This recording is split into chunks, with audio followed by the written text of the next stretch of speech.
Welcome back to the Bourbon and BS podcast, everyone. This is episode 257. It is February 8th, Whiskey Wednesday. I never know what day it is. February's already flying. It's amazing how that works. But yeah, February 8th. Welcome to the Bourbon and BS podcast. And tonight we've got something special that we're excited about trying on the whiskey side. We'll get into that here momentarily. We also have a newer cigar as well, which, Nate, you've smoked this. I've smoked a couple of them. Okay. We'll talk about that a little bit. First, before we dive into this bottle here, I do want to thank our sponsors, and that first and foremost is you guys. Patreon.com/Bourbon and BS podcast. You can contribute on a easy monthly basis if you want, as long as you want, $5, $10, or $25 tiers, or you can do a custom monthly contribution as well. Or if you want to do a one-time contribution, Venmo is the best way to do that, at Bourbon and BS. And we appreciate all that support. It looks like we're not too far off from needing a new podcast laptop. So that's where we're headed with this. And that's going to hopefully that'll help out. You know what I mean? So we appreciate the support. Keeps things going for us. And keeps it going for you guys, I hope, as well. Also, Tinderbox at Easton in Columbus, Ohio. Smoking 10 event is March 18th, Saturday, March 18th. The cigar we're smoking tonight is going to be one of well over a dozen featured cigars. This one? Yeah. Wow. Brand new. This size, too, the Robusto. Nice. Yeah. All right. Stepping it up. Easy. Yeah, so we have that. Tinderbox at East in Columbus, Ohio. They do carry this cigar, Rocky Patel, The Edge, 20th anniversary. So we'll talk about that cigar tonight. And you can get your hands on it now at the Tinderbox or come to the Smoking 10 event. And we are very excited to host you guys. We still have tickets available for that event as well. About 100 tickets out of the available 250 after less than 2 weeks of sales. So we're happy with the response. And we appreciate all that support. So looking forward to that as well. Altadis USA, we have the Romeo by Romeo. It's going to be our second smoke this evening. And Altadis will also be at the Smoking 10 event, 10th annual Smoking 10 event, and March 18th. BS Cigar Company, gold and silver. I think I have a gold here. You probably have a gold or a silver with you, or no? I have a gold and silver. There you go. Fantastic. Silver and gold. But yeah, BS Cigar Company, the gold is made by Plasencia, and the silver is made by Espinosa, who will also be at the 10 event. So you see a common theme going on here, which is fantastic. We love that. Hopefully, don't have volume here. Oh, who did that? Rookie. Who did that? But yeah, guys, thank you very much for the support there. And if you like the blue hoodie that Nate has on or the black camel that I have on, you can get that at buyjack.com/Bourbon and BS. For any of the shirts, I also have the blue BS silver lining shirt. I don't know if that's on there. Is blue on there? No, we have red, black, and gray, I think. Do we have a gray? I know we have a red and black. Red and black. I didn't think we had a gray. Anyways, there's a lot of good swag on there. We forget what's all on there. So hope you guys check that out as well. I also have on one of the pour one more, light up another. Nice. We'll figure this out together shirts. Under your other layers. Black with gray. Nice. That's the podcast shirt there. And then any questions you guys have during the feed, if you're listening after the fact, we hope that you guys can join us some Wednesday night and contribute to that with any questions, comments on the Facebook feed mainly, or on YouTube as well. But most of our action is through Facebook. We already got Jonathan Herron. We have Lou McGinnis. We have Wes Clodfelter and Ray Cheshire already on, maybe some others. So yeah, we got a few people from the company whose bottle we're featuring today. We have more? Amy Jones. Is she on there already? Yeah. Fantastic. Yeah, I know. Shannon's in the audience here, and he said that it hasn't popped up. So I know sometimes it's a little tough. Yeah. So without further ado, we're going to focus a little bit more tonight. Nate's already taking sips out of it, getting excited about it, is the Watershed Barrel Strength Watershed Rye. What Watershed twice? 6 year. 6 year. I think it's just said it that way. Yeah. So it's the 6 year, but it is their rye. I mean, that's what it's called, barrel strength rye. So we're excited about that. We were able to, thanks to Amy and also the good people at Watershed, that they let us, they gifted the bottle so that we could try it out and review it, and we're excited about this. Oh yeah, I was very excited when you told me that they had sent you a bottle of this. So Yay. Yeah. So this is first and foremost, this is going to be a bottle that is you have a chance to win, right? Win the opportunity to buy this. The lottery is going on now. Goes on through the 21st. It's on now. Don't wait. Yeah. But basically, the lottery will be on February 25th. You have to pick it up. So I think the lottery happens before that. It's going to be something that, in fact, why don't I just pull this up? Pull it up if you want.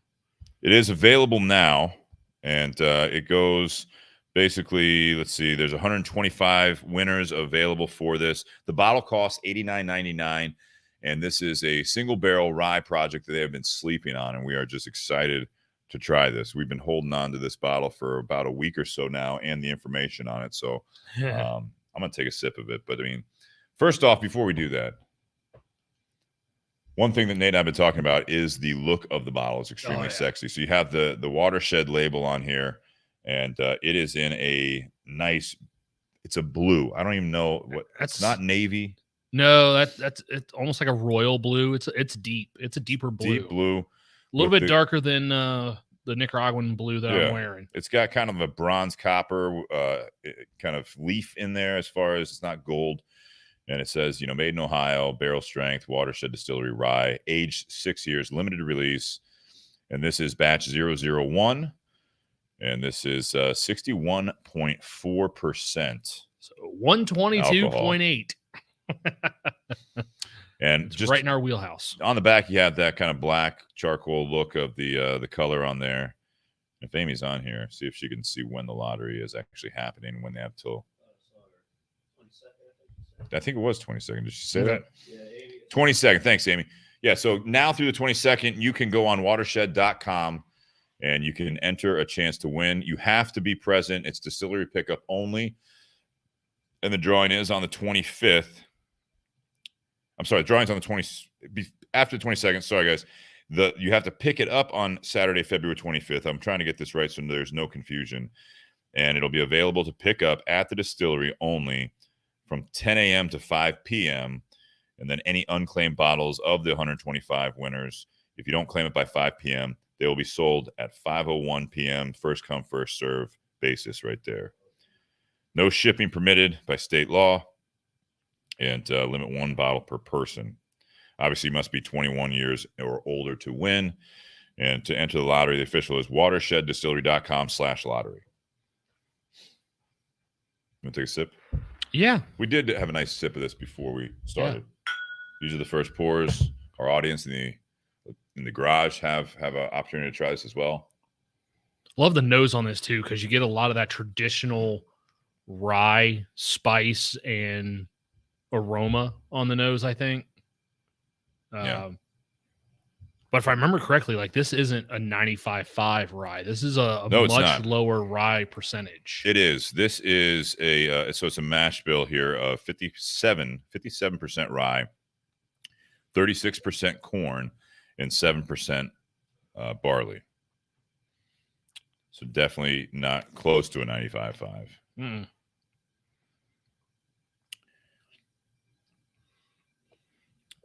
What do you think? That's good. That's got a. I mean, it's got a lot of flavor. It's very rich on the palate. It's got a nice spice to it, but it's not an overwhelming spice. Yeah. Definitely, like on the next pour, whatever, I'm gonna try it with a little bit of water. Okay. See what that does. See if that opens up some of those flavors, because there have been a few ryes that I've had where that's really helped. So be curious to see how it works with this one as well. But so my initial, and again, we are Watershed fans. I'm trying to be objective, so I don't want you guys to think that we're just like just blowing smoke since they were the ones to give us this bottle.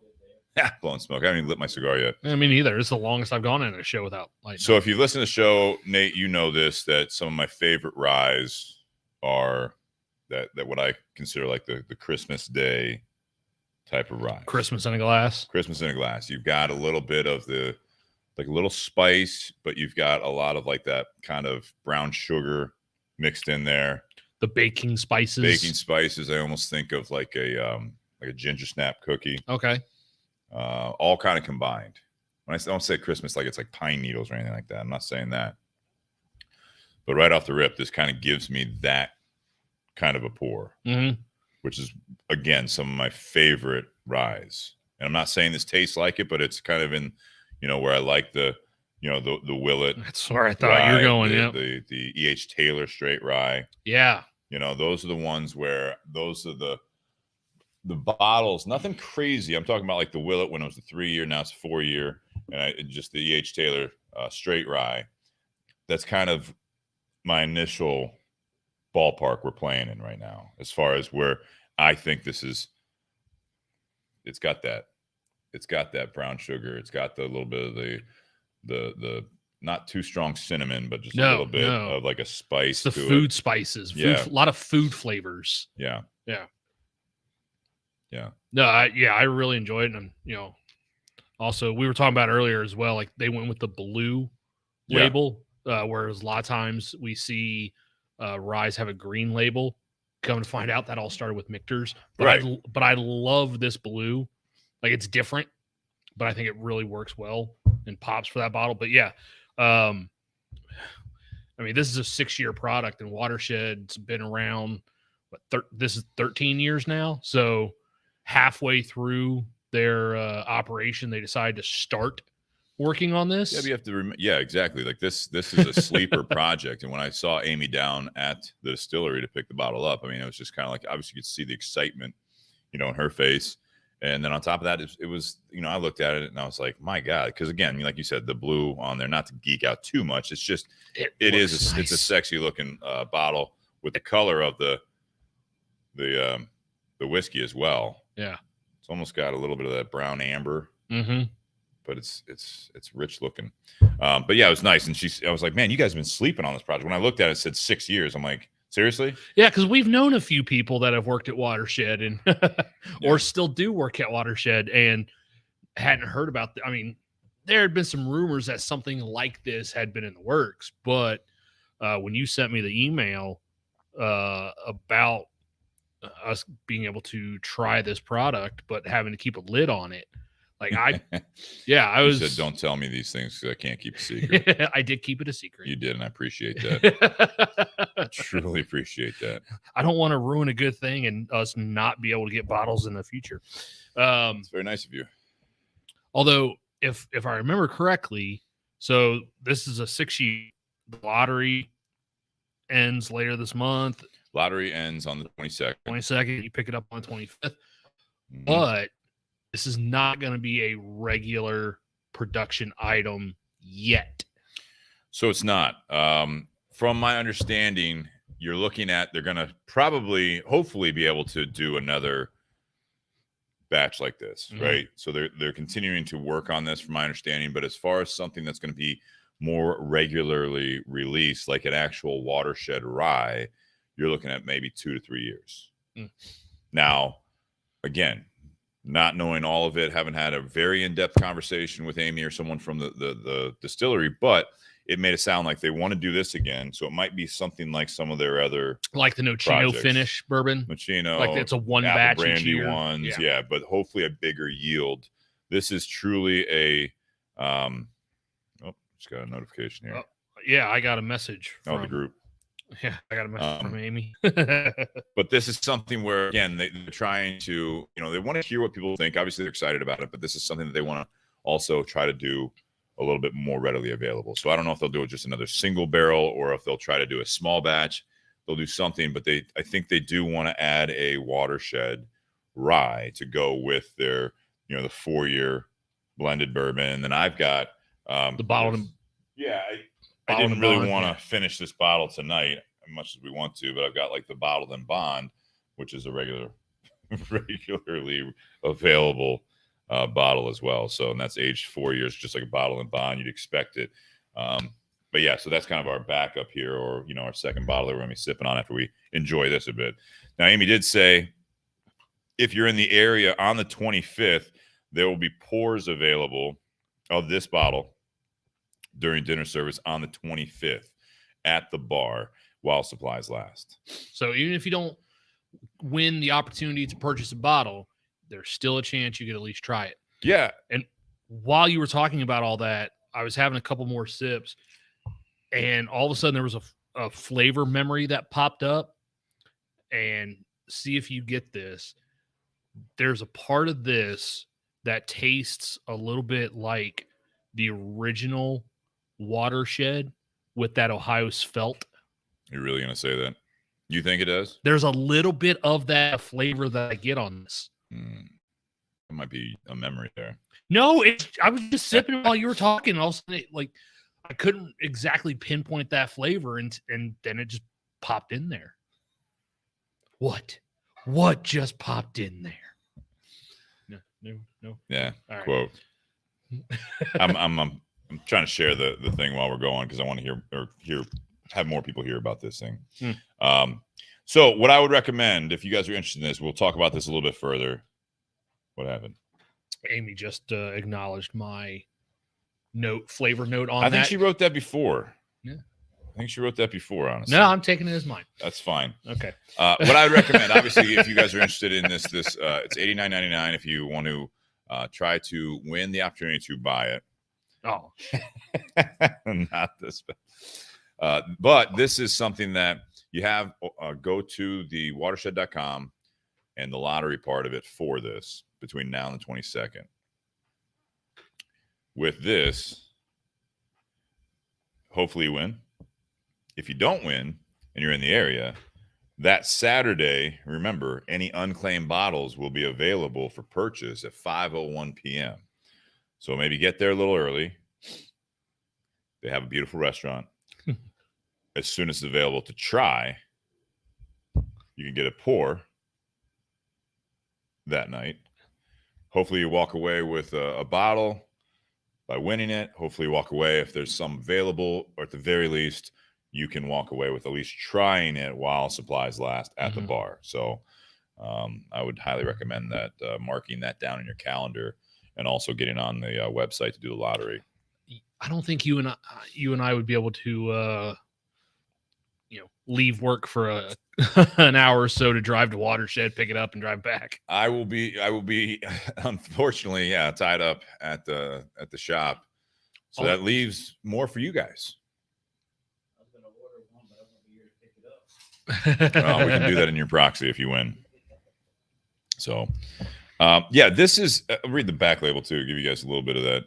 Because they do. I like the fact that it's not just a cookie cutter on all their labels, right? Yeah. They do a little bit of something different.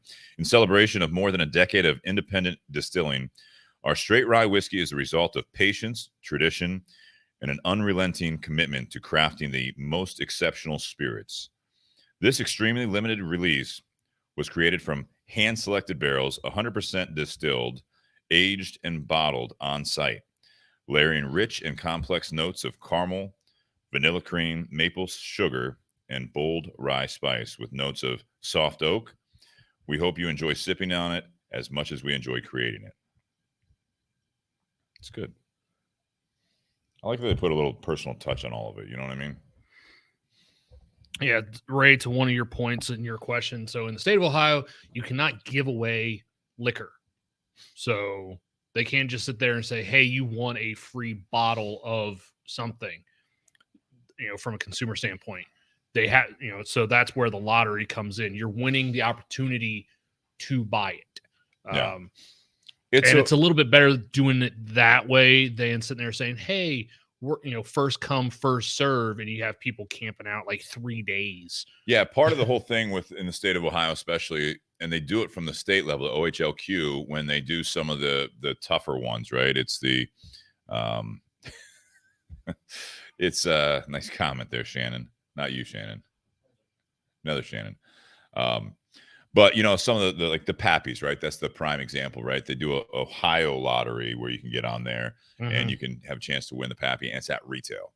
So that's the big difference here, is that it's not something where they're going to be giving away stuff. They use the term lottery because it still is. You're with, in this case, 125 bottles. The last lottery they did here at the local distillery, I think it was over 9,000. I don't know if Amy will chime in. There was over 9,000 entries. Over 9,000 entries. And so you figure if for there 1,300 bottles. Right. So if you figure there are only 125 and they even get half of that, yeah, 4 to 5,000, I assume there's going to be more.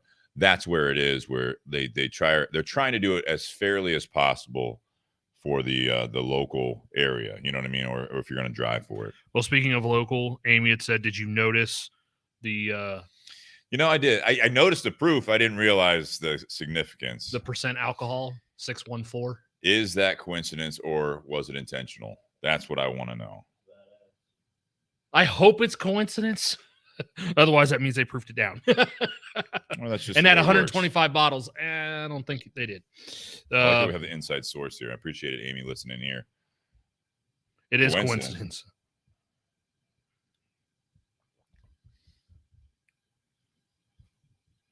Couldn't have planned it if we tried, she says. This is what I like about Watershed, and what I like about this bottle is that once again they've released a product that it's unique. Yeah, they're good at that. They're very good at that. The fact that they're doing it all themselves, as far as within the house, is phenomenal. So we're very fortunate to be in the Columbus, Ohio area, because I know we talk about this on the show. A lot of the, at least from the spirits on the bourbon side, Kentucky at one point was considered, and by many is still considered where the best bourbon comes from. And I think that distilleries like Watershed are really getting to that point where it's like they're really testing that theory.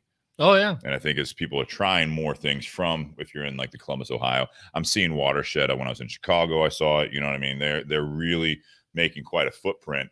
These special bottles, it's really a treat that being local to where the distillery is, or being close to it, it's nice the fact that we're able to participate a little bit more in these, as opposed to people in Chicago and other states that they distribute to, is that this doesn't really reach that far yet.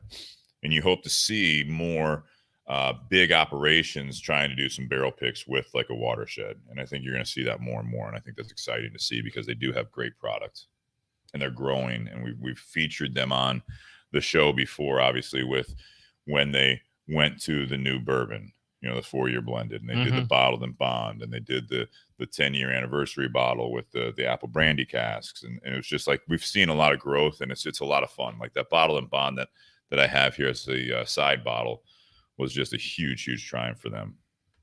We did that on the show, right? The 4-year and the bottle and bond. We did the new 4-year. Well, now, yeah, the 4-year blend, the bottled and bond, and then I think there may have been a single barrel we did as well. Okay. Oh, what do you guys think? If you guys want to chime in, sipping on this bottle here, we'll get a couple more opinions for the audience. They weren't ready for you. I was. Well, I'm ready now. I thought, no, if you hadn't paused Yeah, I me, was just waiting to check your levels. okay, sorry. Go. I definitely get some oak, some almost like smoky a little bit. Would oak be the same, or do you get any kind of smoke or oak, or Yeah. like right at the beginning? I get that on the front end, and then it kind of soft. It gets a little bit sweeter as it goes down, and then usually this is the deepest where I usually feel the burn either on the front or at least on the back end. This is like you get way down on my chest, so I feel the burn. Yeah. Which is interesting, because I'm like, oh, it's not. Oh, no, And it's kind of delay when it hits Yeah. your check. Man, that's got some really good. Oh, yeah, there it is. there's that Ohio embrace. Yeah. The Ohio esophageal embrace. hug. No, he's on next week. Yeah, Shannon's yeah. Shannon's saving all the good stuff.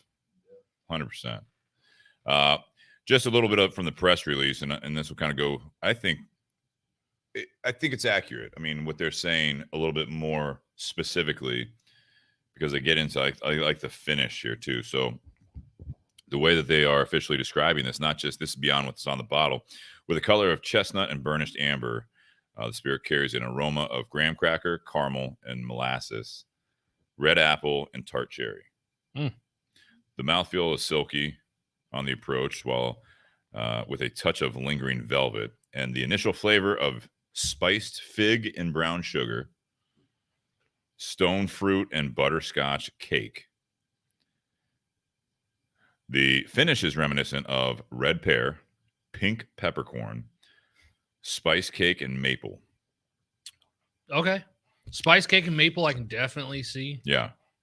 Yeah. I mean, I like too, like where the right in the middle there of the initial flavor, like that spice fig and brown sugar, the stone fruit, and butterscotch cake. Coming from Greg, the CEO, who's been on the show before, he says, rye is new and exciting for us, and we are hoping to help define the rye whiskey category in Ohio as this distinguished spirit continues its comeback. We've put in a lot of consideration on the historical context of the product, ingredients, and time spent in the barrel, and we think the result is one of our best whiskey releases to date. So, it's exciting stuff.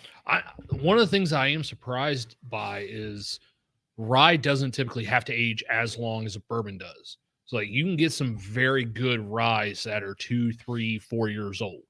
Yeah. Like, we've had some of those. Like, we've had Willet 3-year rye. You actually prefer the 3-year over the now standard 4-year rye. I do. Back in the day, which is unavailable anymore. But no, I mean, there's a lot of 2 to 4 year old ryes that we've really enjoyed. This one is 6, and it's a new. Like, I'd be curious to know, like, why they waited this long. I mean, they could have just sat there and, like, every few months, taste it out of the barrel and be like, nope, not ready yet. Nope, not ready. Not up. Here it is. Now, 6 years later, now it's ready. So it'd be interesting to know, that would be why they did 6-year instead of something earlier to get this out on the market. Because obviously, if this is going to be the standard going forward, even if they prove it down, if a 6-year is going to be the standard going forward, obviously then you're going to have to wait longer as time goes on to be able to have that product readily available. Whereas if it was a 2 or 3 year, it's a much shorter turnaround time. That would be a good question. I don't know if Amy, she commented. I've got it up on the screen there, but if you can see what she says, I would imagine it's all part of the business model. Not only the fact that they wanted to do, maybe they were checking it, right? Or they thought that they could sit on this. They didn't know. Maybe they had a plan. But also when you're releasing all of these, kind of exclusive bottles, you got to look at how you forecast that. You can't, in my opinion, from a business standpoint, you don't necessarily want to have it all landing at the same time and lose a little bit of luster. What I will say is that I don't know how they timed this, but all things considered, when they contacted us and other media about this, I said, I can come and pick it up on, Sunday. It's a couple weeks ago. And the response was, well, I know it's going to the bottling on, I think it was Monday or Tuesday. Oh, so it'll be available on Wednesday.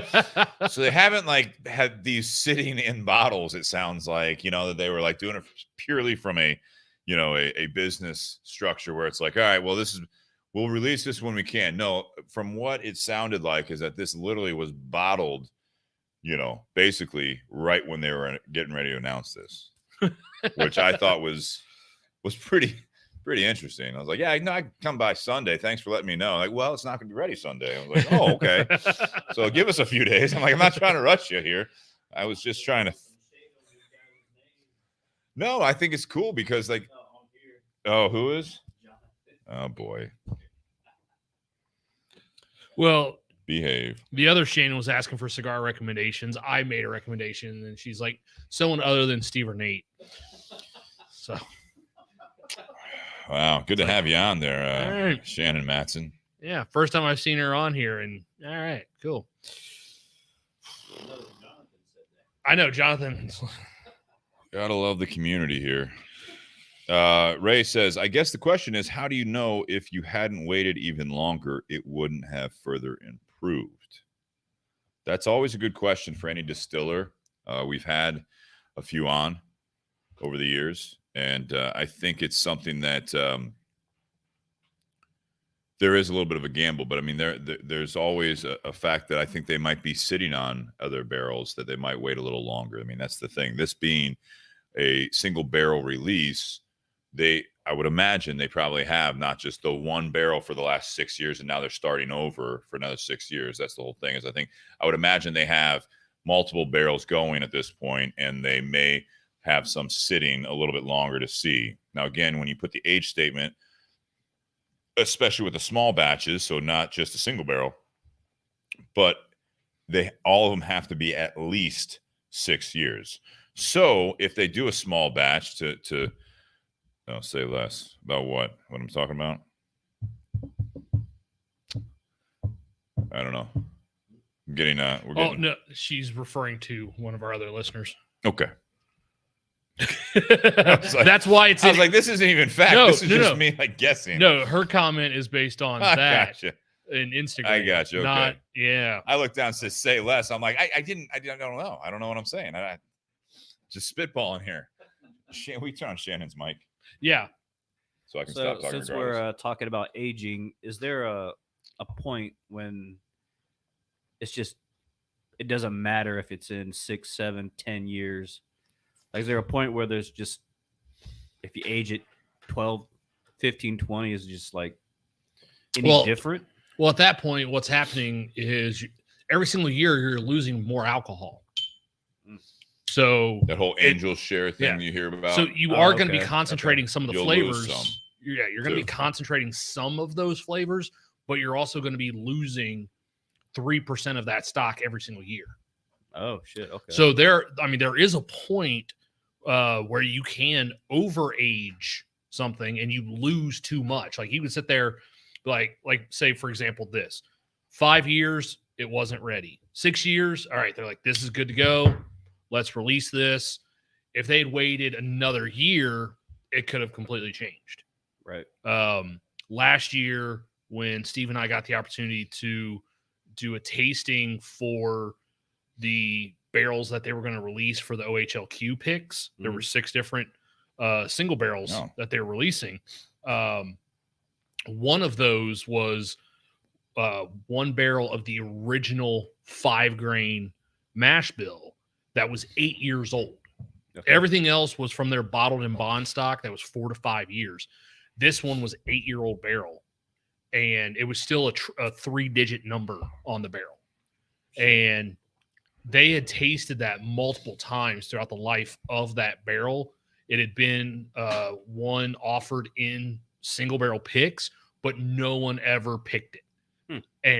And every time they would try, it just wasn't ready. For some reason, that 1 barrel was not ready. And then after 8 years, it finally was ready and had a flavor profile that they were looking for. Okay. So, and it varies from barrel to barrel. We see that especially with some of the bigger operations and the massive rick houses, the honey holes within those rick houses and stuff. Some things are going to age faster. Some are going to age slower. You just don't know. But if there's a certain profile I think they're looking for, when it hits that profile, that's when they'll stop. They don't necessarily want to risk losing a lot of barrels trying to age it too much. So a couple of things. I don't think you mentioned what again, Amy from Watershed was saying about when we're talking about the 6 year, where they had said, or what she says is this was supposed to be a 5 year. Yeah. It wasn't ready, so we waited. And she says, we're so glad we did. So I think that also comments to Ray's, again, yes, they could have another barrel sitting there for shooting for 7 years or a little bit longer.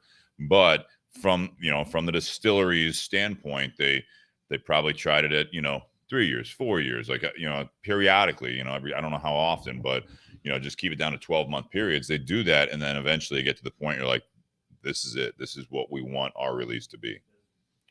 Does rye have a certain young age it can go, or does it follow the same?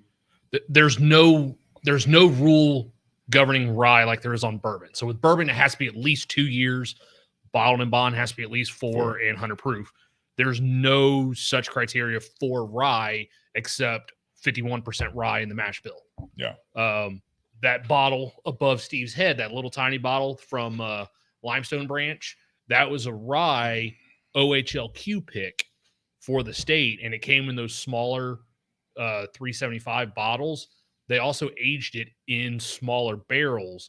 That was only a 19-month rye, but it was barrel strength, and it tasted absolutely amazing. We drank that when we had the guys from Indiana, they had their own cigars. It wasn't Starlight. That was they have their Stars, the restaurant. cigars, restaurant, their own whiskey, brewery. That was Starlight Distillery. No, it No. wasn't Starlight. Cedar Creek. Cedar Creek. There Cedar it is. Creek. Yeah. Cedar Yeah. Creek. That's right. One guy was drinking beer, the other was drinking. No, it was Starlight. Yeah. One guy was drinking beer, one guy was drinking hot chocolate. You and I were drinking that bottle. That's right. Good night. That was Also, side note, just getting some more clarification for those that are listening about the lottery here. So they don't publish this, but this is something that you guys can kind of take if you by listening to this. On the 25th, you can call if you're a winner of one of the 125 bottles. You can call and pay over the phone if you're not able to make it in, is what I'm being told from Amy. So you can pay for it over the phone and pick it up at a later date. At your convenience. Okay. All right. All right. So there is the possibility there. Yeah. Get on in there. And then, they work pretty well with everyone, So like if your significant other, your friend can't make it down there or whatever, if you email them, because you can respond back to the email or contact them and say, hey, I'm not able to make it down. I want to pay over the phone. And I'm going to have my friend so-and-so, they're going to come pick it up. They're pretty good about that as long as you're specific, and because they don't want to also hand out your bottle to someone else and you paid, $90 for it. Yeah. And Amy says, this is, she's again from Watershed. I'll be there literally all day if anyone needs anything. So if you win, she's going to be there all day Saturday, the 25th of February. So call the distillery, contact them with any questions you may have, and go from there. Yeah, she's there a lot of times when they do special releases like that. She's always hanging out in the bottle shop with her laptop, list of all the winners and stuff like that, just checking them off as they come in. Yeah, absolutely. And it can get busy. But I like the fact that they're kind of doing the coinciding it with the pours being available that evening. Yeah. And, so it's a big event. Yeah, I like that. For the people that were, not fortunate enough to be able to go to their website. Watershed Distillery, watersheddistillery.com/lottery is the direct link. But if you go to watersheddistillery.com between now and the 22nd of February, you will be able to, there's a link right on there as you scroll down on the page.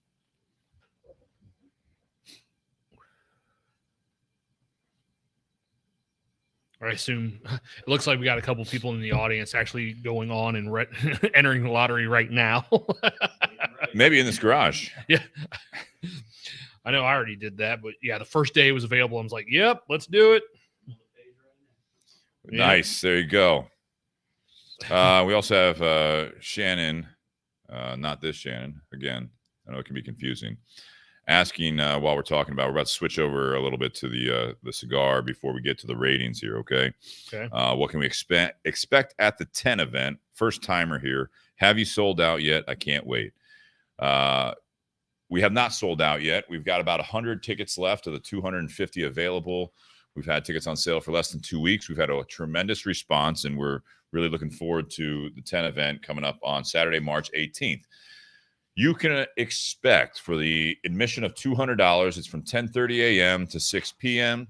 The day starts with, we have over a dozen different vendors, and we might be adding a couple. I hate to say that because we're still trying to fit as many things as we can into the tent. Might be adding a few more vendors there, some other surprises. We just, we're locking down another swag item that we love. And that's going to all the ticket holders as well. But you get cigars from each of the tables. There's reps from every company. There's also some principals from the companies. You've got Christian Aroa from Aroa and CLE Cigars. He has not been to the tent yet. We're really excited. He's going to be flying up from Honduras for that event. We also have David Blanco from Blanco Cigars. He's going to be coming into town as well. He'll be at his table handing out one of his cigars as well. And they're going to have one of his very exclusive 4-packs. Some of his higher end ones for an amazing price. If you're familiar with the Cigar Obsession series that he has, like first third, middle third, final third. Can't give away any specifics yet, but yes, tell me. Not on there. Eric Espinosa is going to be there. He's a staple. He's been battling some scheduling conflicts, but as of today, he is still coming. We're excited about that. And then also we have Ricky Rodriguez. So formerly of CAO, Ricky Rodriguez is going to be there with his new company, West Tampa Tobacco Company.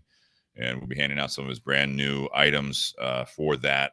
And I'm pumped to have him back, and they were able to do that. He's a big supporter of the 10 event, and just great personalities all around. And then so you're going to have brunch, you're going to have lunch, you're going to have a cash bar that will be available throughout the event. You're going to get at least one free pint from Sullivan's Beer, which is the oldest Irish brewery, and so they're going to be there as well. We're going to have just tremendous raffle. You can buy raffle prizes. There's going to be 50 to 100 different raffle prizes that you're available to win. And then also the sales table is just absolutely killer. You're going to have amazing deals. We have the Oliva sampler is going to be back. We ordered even more of those. So those that were there last year or were not able to get that Oliva sampler, hopefully having everyone in there at once, one ticket price, you guys will be able to take advantage of all the sales. So Yeah. Come with a strategy. Don't just go with the crowd. There's enough cigars at all the tables for each ticket holder. So don't necessarily feel like you have to hit the tables first. Don't necessarily feel like you have to be at the sales table first. Just enjoy yourself. And also during the lunch hour, we're going to have, so if you guys are interested, you probably want to move up towards the front of the tent or get seats towards the front of the tent near the stage, because we're going to get Christian, Eric, Ricky, and David Blanco all up on the stage for some Q&A sessions. Yeah. So that's going to just, there's always something going on, and we end the day with the raffle. So it's just going to be a lot of fun, and I hope you guys can all make it. Ray Cheshire, free pint. Where was that last year? Hey, Well, man, I answered that. Yeah. fly back in from Wasn't there the pint card? Didn't everyone get the pint card to be able to go to Fido's? for afterwards. For I think after he the did party. go. Yeah. There was your free pint, Ray. If you didn't go, that's on you. Yeah. Sean Anderson, man, this is great. Sean Anderson from Tennessee. If treatment isn't done, I'm going to be pissed. I've been to buttloads of cigar events, he says. Even one Big Smoke. The 10 event was my favorite, so we appreciate that. I haven't heard from him. He's trying. Yeah, and Lou says with the variety of cigars that come from the vendors, it will be a good opportunity to get an idea of your preference. Yeah, we appreciate this, guys. Fantastic. We also just had, I think someone just entered the lottery for the bottle. And Shannon Matson says, starting to strategize. All right. If anyone needs any suggestions, stop in the shop. I will give you what I suggest as your game plan. I can't give it to everyone, or else it may not be as beneficial. But I know how I would handle coming into the tent event at 10:30 a.m. and how I would strategize my day. Get there the first hour. Get there at 6 o'clock in the morning and start waiting in line. No. Get there at 5 a.m. Start helping me carry tables. Carry tables, dry off chairs, maybe. Who knows? Attaboy. Attaboy.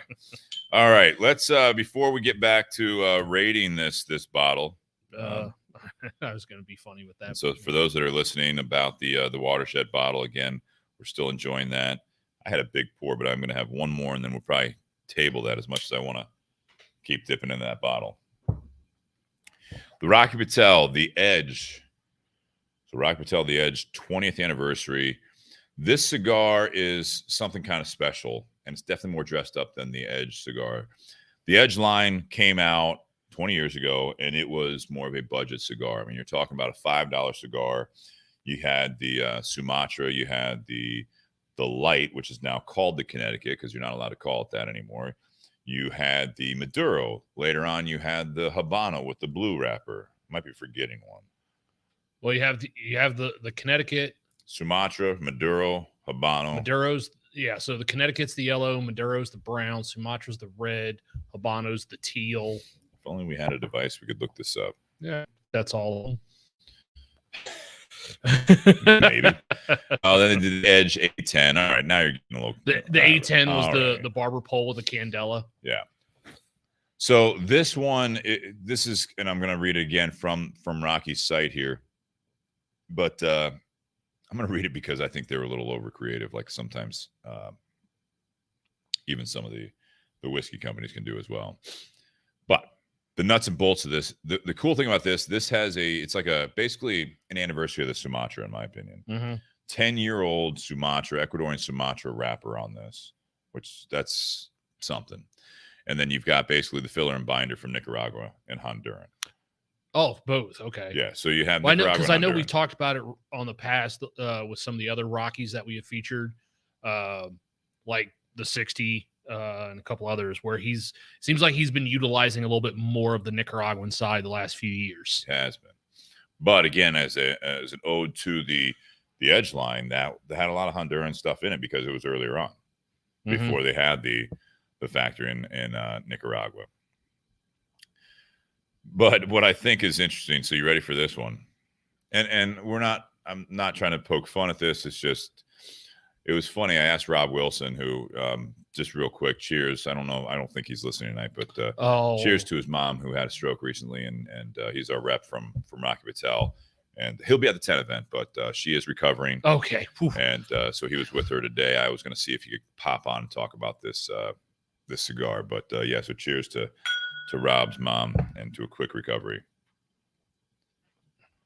Yeah, I'd heard about that incident, but when you're like, hey, real quick, I was like, oh shit. No, I think point that out. Yeah. So I thought you were going to say definitely things went sideways in her. No, just definitely thoughts with that family. Oh, speaking of Honduras, Amy was born in Honduras. How about that? Here we go, full circle. All right, I'm going to leave this here, but we'll dip into this bottle and bond next. All right. But so I asked Rob, on a lighter note, I said, so what's up with this Edge 20th? Because I was going to do a Tasty Tuesday, or I forget what I was going to do. And I said, so I'm looking it up online, and I get it's a 10-year-old Ecuadorian Sumatra wrapper. But then I read on one site, it's got this binder and filler, it's got this and everything, and he basically just cuts and pastes the website thing. And I'm like, all right, one, I can read that myself on rockypatel.com. I'm going to the rep because you're a friend of mine. You're supposed to have a little I extra. helped you load your moving truck, for Christ's sake. Yeah. Supposed to have a little extra inside information. And then I said, so I read this on and I'm not going to say what it was. I said, I read this on one of the websites that, this was the blend. And he said, yeah, go with that. And I said, you are no help at all, but God love him. You ready for this ride here? You guys are smoking this, right? Let me buckle up.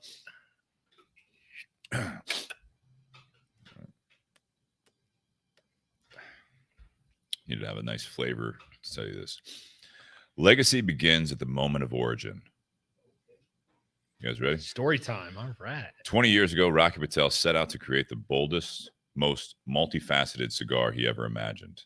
The leaves that would one day become one of the most beloved cigar collections of the last 2 decades took root, and the industry was never the same. 2 years later, the Edge was born. To honor these 20 years of innovation, we introduced the sharpest cigar we've ever had the pleasure of cutting, the Edge 20th Anniversary. The Edge 20th Anniversary features a contoured surface worthy of a fighter plane and a core component that would make even the staunchest aficionados ripe with praise. Showcasing a unique blend of Nicaraguan and Honduran excellence, the Edge is highlighted by its rigid, unwavering outer shell. Boasting a rich Sumatra wrapper from the fields of Ecuador, aged for over 10 years, the Edge is a cigar that isn't just well-rounded, it's downright aerodynamic. Oh, God. From every angle, every perspective, the Edge 20th Anniversary is a clear-cut masterpiece. Experience one today and become part of a legend that's 20 years and counting. I'm not here to make fun Cigar of anything. Aficionado write that? Yeah, right. No, I love Rocky Patel cigars and Rocky himself because they really are like over. They're over the top, but it's like that's who they are. Like, have you been to any of their blend lounges? I mean, the blend cigar bars. I mean, or not blend, the burn. Jesus, I just messed that up. The burn. But it's like, have you been to any of those places or seen pictures? I mean, they are over the top. They're absolutely elegant. They're very authentically themselves. They don't shy away from it. They have fun with it. Yeah. And if you've met Rocky, you met Nish, any of the family or staff, I think it's fun. Knowing that. Yeah. Oh, and if you want to know why that description's so over top, go back to episode 116 when Rocky was on and told the story of him going down to Nicaragua Honduras. and Yeah. we were the title of that was "What Was I Thinking?" Yeah. There was an FBI, It's there was not a over- search party, But yeah, it's not like this where I think it's like a little overhyped. I mean, that was a crazy good episode, great interview as well. But yeah, and some of the feedback was, it's like fuck you, Bobby. it's a little it's just a little over the top. And I mean, that's what some people dig. That's why I wanted to read it, because it is fun. Yeah.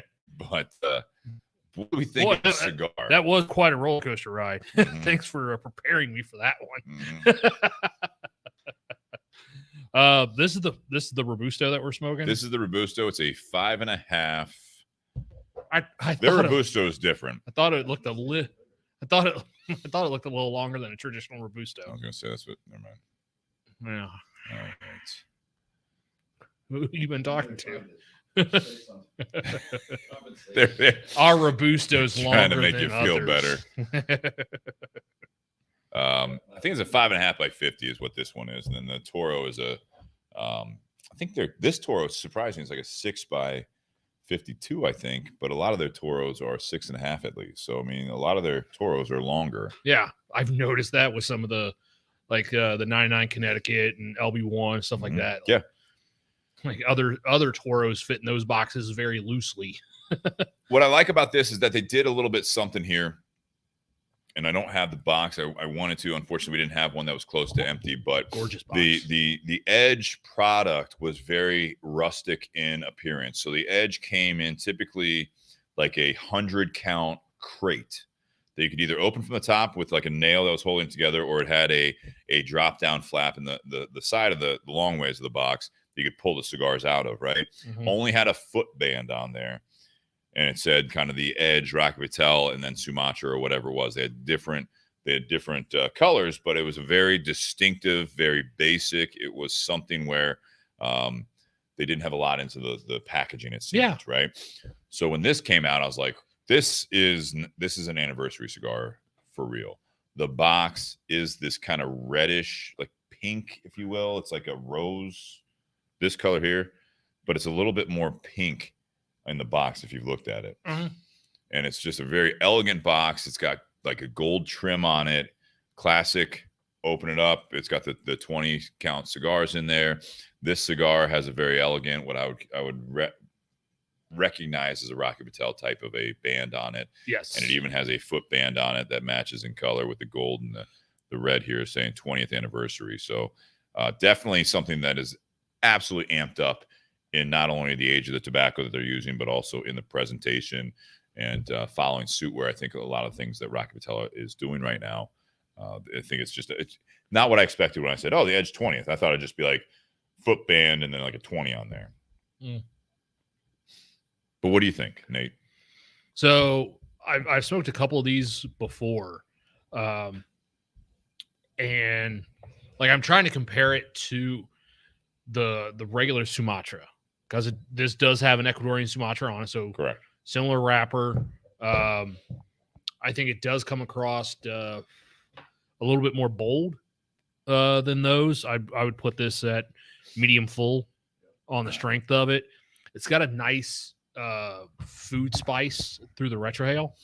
Yeah. Not overly peppery, just It's got just a hint of pepper, though. It's yeah. nice. just more your food and baking spices than your peppers through the nose. The finish on it, though, like it just sits on your palate for a while. Like you can still taste this cigar, even when you go to the next draw, Yeah. you're still tasting the last one. Yeah. It's interesting because where Rocky's been coming out with some of the more recent releases of like the Rocky Patel 60, you had the white label. You've had some other releases recently that are kind of pushing that price point. And then you have a lot of the core stuff. And the Edge was always on the lower part of their portfolio come price. Mm-hmm. This is kind of right on the average, if not, honestly, a little higher.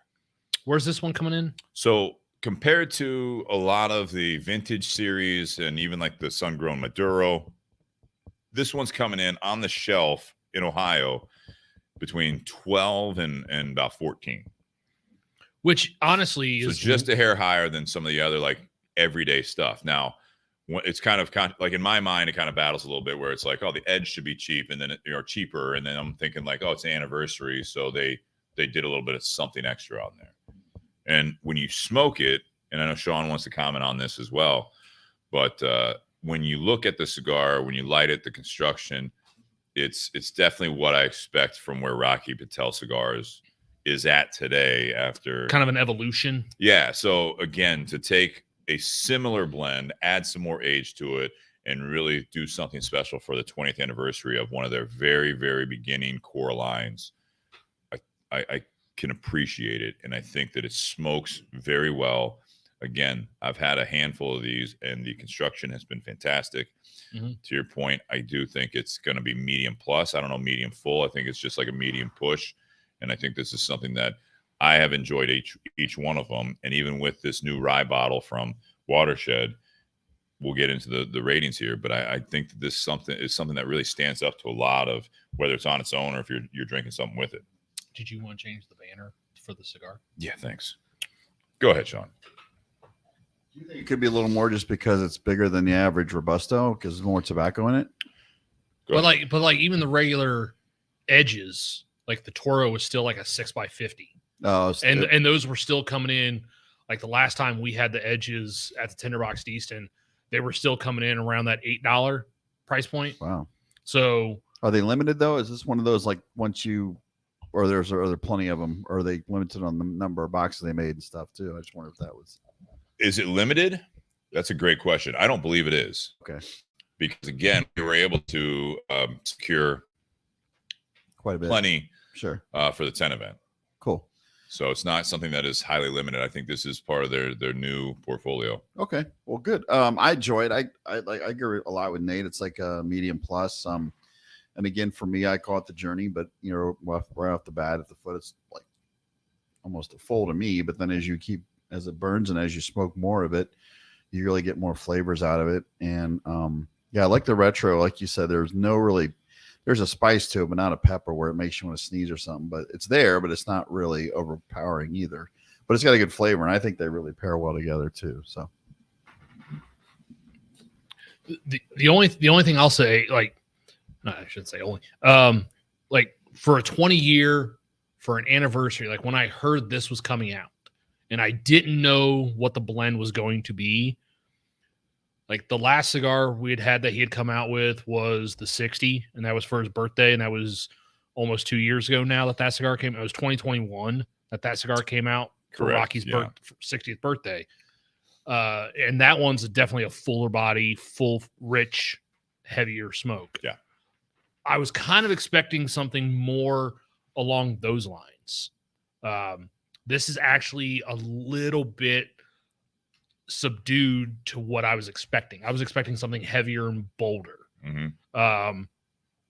But at the same side of it, or like because it's only coming in like that $12 to $14 price point, whereas the 60th is more that $17, $19 price point. There was the white label a few years ago. That was a $20. So that came out the same year as the 20 or the 60. Yeah. So I was almost hearing about this. I was expecting something more along those lines, more like the 60. So it's actually a little bit lighter than what I was expecting.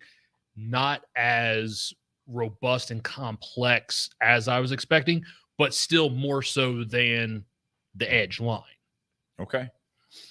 Yeah, Rocky is something. The Rocky Patel cigars, they've got a large portfolio. So I mean, it's difficult to know what to expect. I think sometimes I like the fact that when you learn about the cigar with the extra age on that Ecuadorian Sumatra wrapper, it's kind of going back to that Edge Sumatra, but really dressing it up not only by packaging but also with the tobacco being used. This is something that this could not have this is not the original project where this is going to be coming in a 100 count crate. Oh gosh, with being a $5 price point, which the Edge is now, obviously, just like everything else, has gone up at this point. But I think I didn't expect that what you're saying, because he just came out with some of this stuff. So this is something that I think that when you do an Edge 20th, I like the fact that he kept it kind of true to one of the original blends that has been around for a very long time. That was a very good seller. Mm-hmm. I think it was more at a time also where you didn't really see as many things that said Sumatra on the band, which you still don't see Sumatra on the band very often, which I'd say if I had to take anything away from this is that I kind of wish it would say that on here. Why? Because then from a business standpoint, you could do, this is the Edge 20th anniversary Sumatra.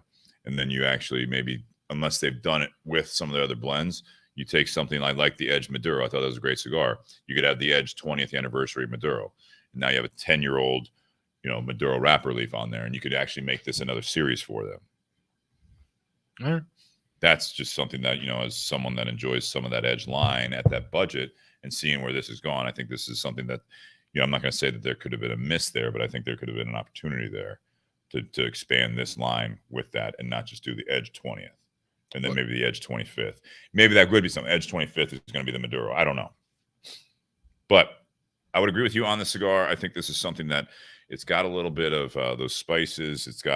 It's not really like woody like some of the stuff we've been smoking recently on the podcast. I don't think it's got any of that like real cedar or any of that stuff. It's got a little, I'd say like a little slight saltiness to it in a good way.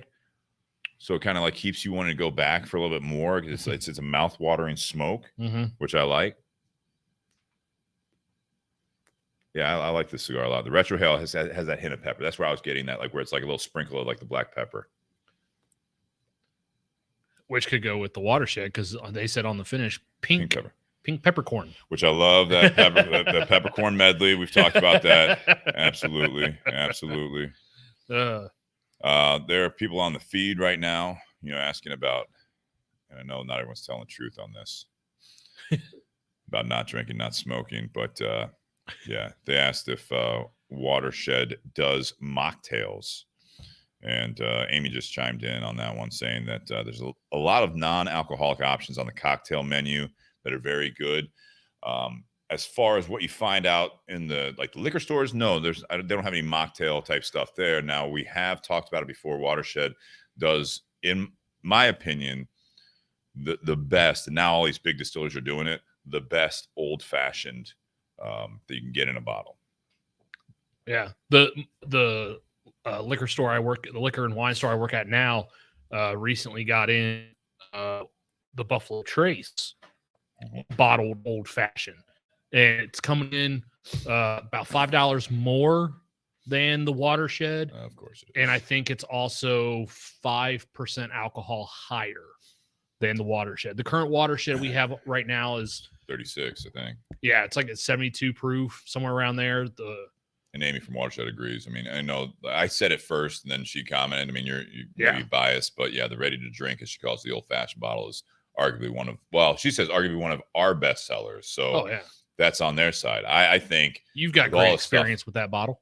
I do. I think that that one you throw just over ice, it's killer. And I haven't had. I just see a lot of the bigger ones coming out with. I saw Bullet on the shelf now. They have the old fashioned. They've got like all the other distilleries are doing. High West does a rye Manhattan bottled. Shannon. Yeah, I was going to say the old fashioned from Watershed. I'm pretty cautious when it comes to that mixed stuff in a bottle. Sure. I love a good straight up old fashioned. A couple of years ago, I was at the Jazz Fest in Gehenna, and they had their reps there with the old fashioned in a bottle. Sure. And they asked me if I wanted a sample. I was like, I'm good. And I stopped. I was like, well, I might as well try it, right? So I grabbed it. Free, right? I started walking away. I came back and got another. It was good. I'm really impressed by their old fashioned in a bottle. Yeah. And it's all, if I'm not mistaken, it's all locally sourced stuff too. Yeah, it is. Yeah. I actually had a customer come in the store yesterday, and they were looking for stuff to make an old fashioned, and actually pointed out the Watershed bottle, ready to drink old fashioned. It's like, yeah, literally just throw an ice cube in your glass, pour this over it. You're good to go. It's already pre-mixed, takes all the guesswork out of it. And it's absolutely fantastic. He's like, Yeah, I'd rather just make my own. So literally, he's buying a bottle of bourbon, bottle of bitters, jar of cherries. Like, cool. Just made more money off of you. Thank you. But Yeah. I was trying to make it easy on you, but I'll take your money. So we just had a suggestion there of an episode of blind taste testings of ready to drink old fashions. You buy the Watershed old fashioned. I'll buy the Buffalo Trace old fashioned. What would be cool is if we could do it at like Carfagna's and just do a side episode of like a taste testing. Not smoke, but just do like a blind taste testing and get just like a panel, even like the four of us here or whatever. And that would be fun. Do like the Watershed, you do some of like Buffalo Trace, some of the big boys. And then you also, and I would already apologize possibly to that bartender, but a bartender that makes their own old fashioned. And you set up like 3 of the ready to drinks, and then you do their signature old fashioned at a place that we don't go to. Like Carfagna's. We can do that. And then I got Do connections. that. And maybe we don't stream that live because I don't want to like piss off anyone, but that would be a fun one to do. Oh yeah, because I know the bartenders there could whip up some old fashions, but we do have at least 3 of them on the shelf, bottled, ready to go. I mean, I think that'd be a fun project. And we could either do it in the bar area, or there's right now a little tasting table in the wine and liquor department that they're actually going to build out into another area. Or if Watershed will have us, we can do it down there as well. I feel like their bartender would kind of screw up there. I don't know. Like, what's your play there if you're a bartender at Watershed doing a streaming or recorded thing? Like, would you want to like make your old fashioned at the bar taste better than you're ready to drink that anyone can buy? Like I mean, what's the strategy there? What do you guys think? I do want to say something about the old fashioned with Watershed. Sure. I've got some inside if you guys are thirsty. My boss in Pittsburgh, he loves old fashioned. So for Christmas, I got a bottle of Watershed's old fashioned, and I saw him last week. And I was like, so what do you think? Do you have? And he's like, dude, that's probably the best old fashioned. Really? Yeah. He's like, I drink. And where is he from? Pittsburgh. Yeah. So I don't even know if it's available out there. I don't think it is, because I think he would have bought it by now. Sure. So anytime I go out there, he's like, please bring me another bottle. So if you guys are listening on the podcast, you got some people in Pittsburgh that are loving your stuff. So that's fantastic. Yeah. Well, go ahead and get on the mic. I was going to read it, but go ahead, get on the mic. You got to hand it to him. He's wrapped up in layers. He can't bend that far.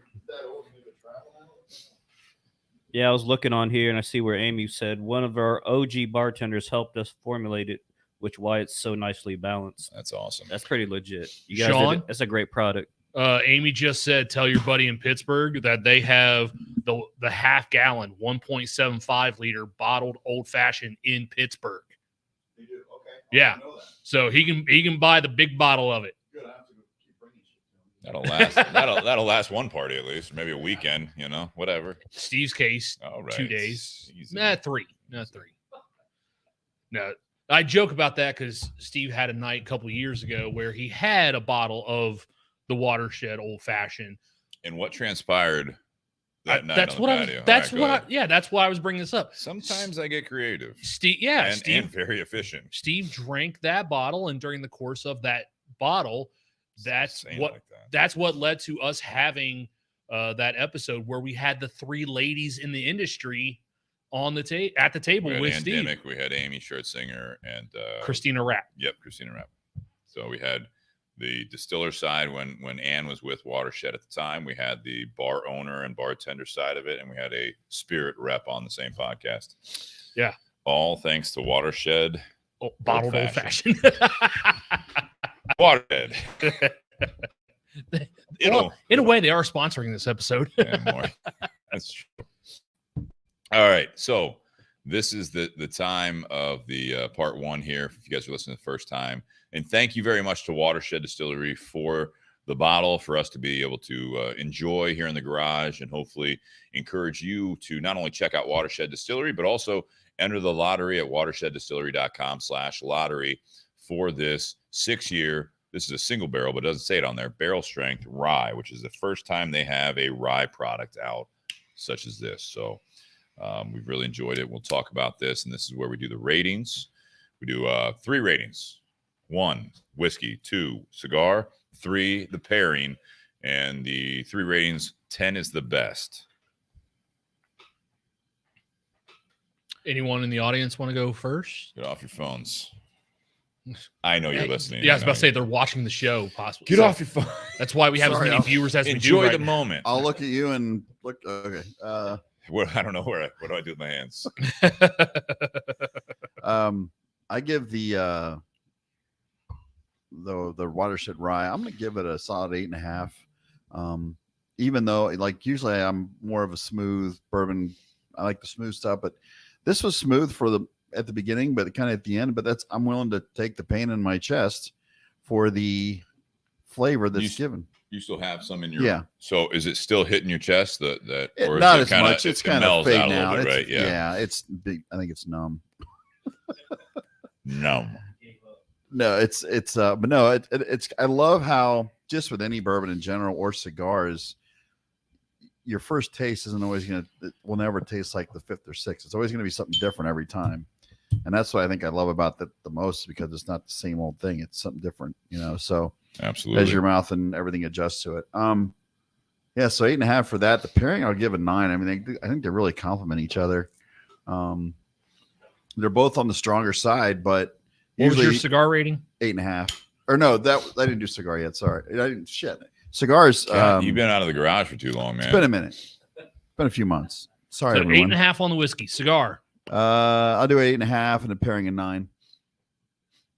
Yeah, usually like when there's like one's harsh and one's not so harsh, it kind of like the yin and yang, you kind of mellow. It just complements each other. This is both Sure. on the stronger side, and I still think they pair well together. So I like it. Shannon, do you want to chime in? You had a sip of the whiskey, But he has not had the pairing. But he is smoking the cigar. Yeah, so technically he has, but I mean, probably more on the cigar just because, again.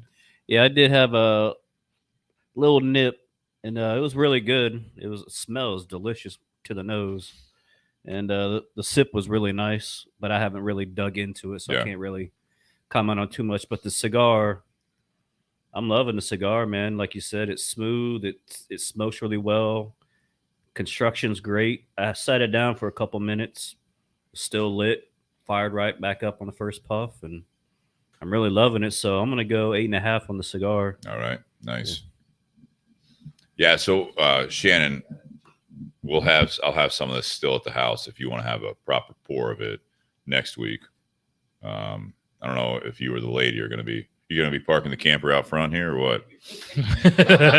Might not be a bad idea. Right here in this section, right here. Bad idea. At least don't do it on the cul-de-sac, because I feel like that's going to just block. He's going to block 2 driveways with that thing. Maybe on you got maybe on Sugarbush. All right? on the main track. On the main track. On Sugarbush. All right. Yeah. Then he's got to walk a Right in football front of field. Sean's house in Dolomite there. Yeah. Yeah. He's going to stumble a football field back to the RV. It'll be fine. We'll make sure. Your RV's right there. Why are you on my couch, Shannon? She's pissed. That's why he's on the couch. Well, I mean, on the air, you guys sounded real happy. Yeah, well, Yeah, good luck on your trip. Yeah. All right. Safe travels. All right. You want to do your ratings? Yes. All right. Whiskey, the Watershed 6-year barrel strength rye, giving it a 9. Absolutely love the flavor. Yeah. Really, I was really looking forward to something like this from Watershed, because Steve, you know me well enough. I really enjoy a good rye. Yeah. Kind of developed that nickname a little bit, the rye guy, because a lot of times when we've done some of the side-by-sides from some companies where we've had the rye and bourbon side-by-side, I've tend to favor the rye more than the bourbon. You favored the bourbon more than the rye. Typically, unless it's in this ballpark. Yeah, the one exception to that was when we did the Elvis. You like the rye more than the bourbon, and I like the bourbon more than the rye. Yeah. But most part, I tend to like the ryes more so. So the fact that Watershed, and I love most of the Watershed products, I was really looking forward to a good rye coming from them. Hearing this was out, I was really looking forward to it. I'm kind of saddened that it's going to be a few years before it's a regular production thing. I'll be happy we have this bottle. Yes. If I get a bottle in the lottery, I'm definitely going to savor that until it becomes a regular production item. And then when it becomes regular production, I'll go back and forth and see how they taste side by side. I'll do a blind pour with you sometime with it. Perfect. So a 9 on this bottle. I think they came out with a great product for a special release like this. Obviously with as much following as Watershed has, there's going to be thousands and thousands of people that are going to get in the lottery for this. Oh, sure. Especially since it's $89.99. So 6-year rye coming in at that $90 price point. Yeah, people aren't going to shy away from that. They're definitely going to want to get their hands on this. So good luck to everyone in the lottery. Good luck to all of us in the garage in the lottery. Screw everyone else. Cigar, I'm going to be right in line with the other gentleman in the audience. I'm an 8.5 on the cigar as well. Like I said earlier, not as bold as I was expecting it to be, but that's not necessarily a negative because it's not that bold. It's still bolder than a lot of other Sumatras out there. And again, this is a 10-year-old Sumatra wrapper. It's got good flavor. It's got great construction. It is smooth. Given even with the strength of the cigar, it's still pretty smooth on the palate. I think it's a really good product. The pairing, so I kind of let the whiskey rest for a little bit, and while we were focusing on the cigar, and then started going back to the whiskey. And after taking some puffs of the cigar and going to the rye, up front, I got more sweetness from this bottle. But the finish stayed the exact same. Like those food spices and stuff that I was tasting, before I ever lit up the cigar, Stands up to it. That's still there. These two products, as bold as they are, they still stand up to each other. They don't necessarily take away from each other. I think they do enhance one another a little bit. So my pairing is going to be a 9.5. Wow. So for those playing the home game, Jonathan, that makes 5 decimals. So... And we're still waiting on Steve to give his 3 ratings. So, like Ray Cheshire says, so this is the new, what do you say, opening, closing remarks? No, this is the ratings. Getting a little antsy out there. A little antsy. Shannon, you had something to say before I do mine here? Yeah, I wanted to add too. This is my first cigar of the day, and for it being a little stronger than it's hitting perfect. Like it's not. I feel great. I'm not a little woozy or anything like that. So I'm enjoying it for the first smoke. It is later in the day, to be fair. You've had some meals and everything else too. Correct. So you're on a fresh palate. So a couple questions. I love this comments going back and forth. We appreciate this crowd participation. I know there's some that are waiting for part 2, and we'll have to narrow in on what everyone's excited about. But yeah, so we did have a question. So what does this say? Does the taste of the cigar change based on what you're drinking? Absolutely. Anything that you have, eating, drinking, smoking, it always will impact the other. And that's why we do this the way we do it. Because again, we don't want to just do the whiskey and the cigar.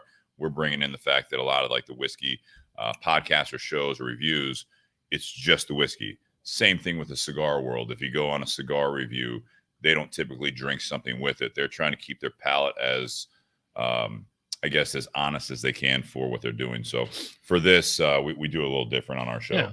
So, well, and we say the same thing to people in the cigars. I say it to customers in our wine store. Like, you always want to give a cigar or a bottle 2 tries, because the first time you have it, like if you didn't enjoy it that first time, you may never want to have it again. Yeah. But it could be because of something you ate, the mood you were in, or something else going on impacted, how that tasted, or your perception of how it tasted to you. It's a good idea to go back and try it with something else, or so that way it's a clean, unbiased. Hey, you know what? It was actually better the second time. Well, it's a good thing you didn't give up on it after the first. Absolutely. So my ratings, if anyone's still interested in rating time, or we just call it a show here. The whiskey, I'm going to give it, as far as ryes go, especially, I'll give this a 9. I think this is what I didn't know what to expect from Watershed doing their first rye expression. I really am pleased with this. This is something that I mentioned first in the show, where the ballpark that I'm playing in as far as where I'm drinking this, even at a barrel strength, which is what is actually, no one's commented on the fact that this is barrel strength and how it drinks for 100 and what is it, 22.8. It drinks like a barrel strength, but not like, I mean, like Sean commented the most on the foul. It hits like that, the chest, as far as the strength. Did you add any water to yours? I haven't added any water on either side or on either glass. I think this is something that is really drinking smoothly. This is a well-balanced bottle. And I think that with a 9 rating for me, I would definitely buy this bottle. If this was regularly available, especially even at the $89 with what is out there for barrel strength ryes. Yeah. If you could find this on the shelf, every week, whereas, because I know you love the Willet ryes. Willet ryes in Ohio are hard to find. Yeah. But if this was regularly available on the shop, and they're not that far off in price points, like, yeah, it's not. So, yeah, this is and Jonathan just kind of made fun, like barrel strength and drinks like 120. What I'm saying is that it has like some strength to it, but it's not like this 120 some barrel strengths that are just going to burn the shit out of you and has a lot of heat. So it's not like that very well 142 proof. It's just it's very balanced. So I think this is a fantastic bottle. I definitely recommend you guys doing it, not just because they did donate this bottle for a review, but I think this is something that's really, really good. This is really enjoyable. It's very unique, and it's going to be really, hopefully, a great addition to your bar if you happen to win this, or if you can get down there and have a pour of it on the 25th. The cigar I'm going to give, and this is just for those at home playing the game, I give the cigar at 8.5. All of us the exact same rating on the cigar. The cigar, I've already commented on it. It's a great smoke, medium plus, great flavor. Not going to really repeat myself on this cigar, but I'm excited the fact that you can actually get this at the Smoking 10 event if you are coming to it on March 18th, because there's going to be some great cigars, some staple cigars. There's some new stuff like this that I think a lot of people haven't had, but the fact you're going to be able to get your hands on the cigar and enjoy it, I'm really happy that we were able to do that. So thank you to Rob Wilson, Nick Mitchell, Rocky Patel himself, and all the guys there for allowing us to be able to hand this out to you guys at the event at a great price for us to buy it. So it fits in the budget. Well, and that's the reason why when you said this is what Rocky Patel was going to be featuring at the 10 event, the reason I was kind of surprised by that is because this is, a $12 to $14 stick. I agree. A lot of times when we see cigars at the 10 event, they're more like maybe the $8 to $10 sticks. Last year when we had the general admission and VIP, there were different price points, but like this one being that high end of a cigar and people getting as many cigars as they're going to get at the 10 event, like, damn, that's a good deal. I agree. And also for the pairing, I'm going to give it a 9. My ratings, if anyone's timing them, it's not because we've had some good contributions to it. I'm going to give it a 9 on the pairing because it really does go well together. And this was a very big coincidence because we had not cracked this bottle. So I've had this cigar a handful of times. I did this on a Tasty Tuesday. If you guys follow Tinderbox Houston, this is a good one. This is going to be a good one. So with that, I do want to thank our sponsors. I know people are tuning in for part 2 here, and we'll get to that momentarily. But I want to thank you guys. Patreon.com/BourbonBS podcast. You guys help keep this thing going, keep it, in the sense that we can be able to finance this, and we appreciate all that support from you guys. Patreon.com/BourbonBS podcast. If you want to do a one-time contribution, which we appreciate those that have done that already, Venmo, it's at Bourbon and BS for a one-time contribution. Tinderbox at Easton, Columbus, Ohio. If you guys aren't local, like people like Lou McGinnis, I've got a package going out tomorrow for him. You follow Tinderbox at Easton on social media. he saw the Espinosa 55 or the knuckle sandwich 55 on there, and he called the shop and he said, I need 2 of those, and to make it worth my while, give me 5 BS, and shipping that out tomorrow. So you guys, they can definitely ship out to you, and if you're local, even better. Altadis USA, we're going to be lighting up the Romeo by Romeo next for part 2. BS Cigar Company, gold and silver are available. We have the one size of the silver available right now. The other 2 sizes will be in by the end of this month. So hopefully you guys can take advantage of that. And then also, if you want some swag, buyjack.com/bourbonbs for any of the hoodies this time of the year. We got 3/4 sleeves BS shirts and also podcast shirts and BS shirts. And we appreciate that. So that being said, happy Whiskey Wednesday. Stay tuned for part 2. Be a quick intermission. We'll stay live on the stream. If you're listening to the audio after the fact, please click over part 2. We're going to hear from the community, and we appreciate all the support. Cheers. All right.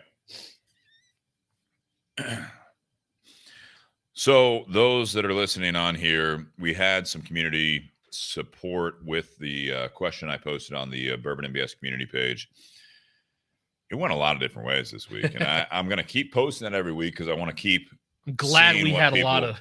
I want to see what people want to talk about. I think there's some people on here that are waiting to hear some stuff that I didn't pick because I thought it'd be better for the Valentine's Day episode next week with Shannon and Shannon that are going to be on.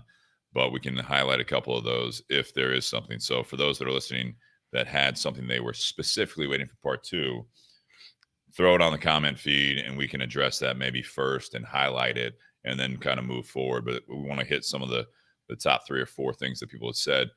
We did have some suggestions, yes, from Kristen about like the top 10 cigars and bourbons of the year.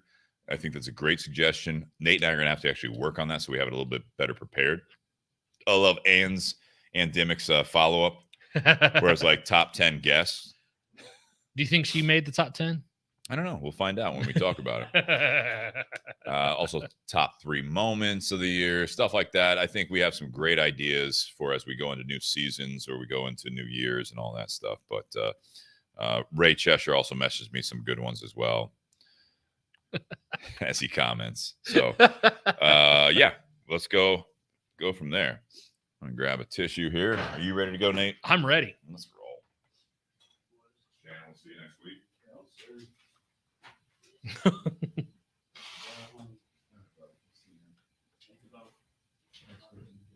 Yeah, well, I'll let you know. I'll definitely see you next week. And once again, thank you to Watershed for this amazing bottle. Let me see, that's the blue. If the camera can focus on that. Focus. There you go. Gorgeous bottle. I'm going to set this down here and we'll crack the bottle and bond. Take it down to 100 proof. Yeah, we're going to. Like I've seen a cigar label that has those colors. The blue and copper. Yeah. Like the Banker, what was that one? That's green. The Upman. There's an Upman. The Herman's batch was gray. That's what No, I'm thinking. I think you're actually thinking of The Upman Heritage. The Upman Heritage. Upman Heritage, very Yeah. similar. The Upman by AJ Heritage. Right. Okay. Shannon, Matt, do you guys ever do a live audience? Yeah, that's why Shannon Chapman and Sean Wilkinson are here tonight. Come on over to the garage. You know where it's at. Yeah. You got to. Who knows? We might get her in the middle chair. Wednesday nights. I think she's an early bedtime girl there. And Oh, gosh. audience is getting they're turning on each other. Hi, Aaron.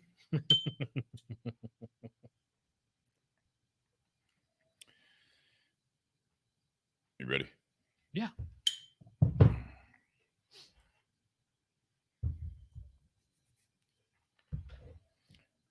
Welcome back to the Bourbon and BS podcast, everyone. This is episode 257, part 2, Beyond the BS. And we've got a live audience. Shannon left, but Sean's still here. but we have a live audience going on the comments here right now. They are very live. They're and I lively. appreciate that, which will put it up on the screen here. Hope you guys, whatever format you're listening, whether it be on Facebook, on the video or live, or YouTube, or on any of the podcast apps as well, please like, comment, review, and subscribe. It helps. And share it. Definitely share it. That's how we get this out there. And then I appreciate those that are listening live and commenting. This keeps this conversation going, whether or not we have a guest or it's Nate and I, but you guys are always, the best part of the show. Fantastic to have you guys a part of that. So cheers. I like this. I mentioned this a few weeks ago that we were going to go kind of to the community more and try to get some more, instead of just coming up with topics and what we want to talk about, but see what they want to talk about. And so we had a lot of participation on this one. It was good. Yeah, it was good. So I'm bringing that up, and I have a few that I put in the description of the video, but it seems as though there are people that really were trying to they were gravitating towards some other things that I didn't pick for tonight.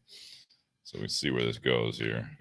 Shannon didn't leave. He just went to Steve's couch to make sure it works if his wife Shannon kicks him out of the camper. Good support there, everyone. Oh, why can't I find this now?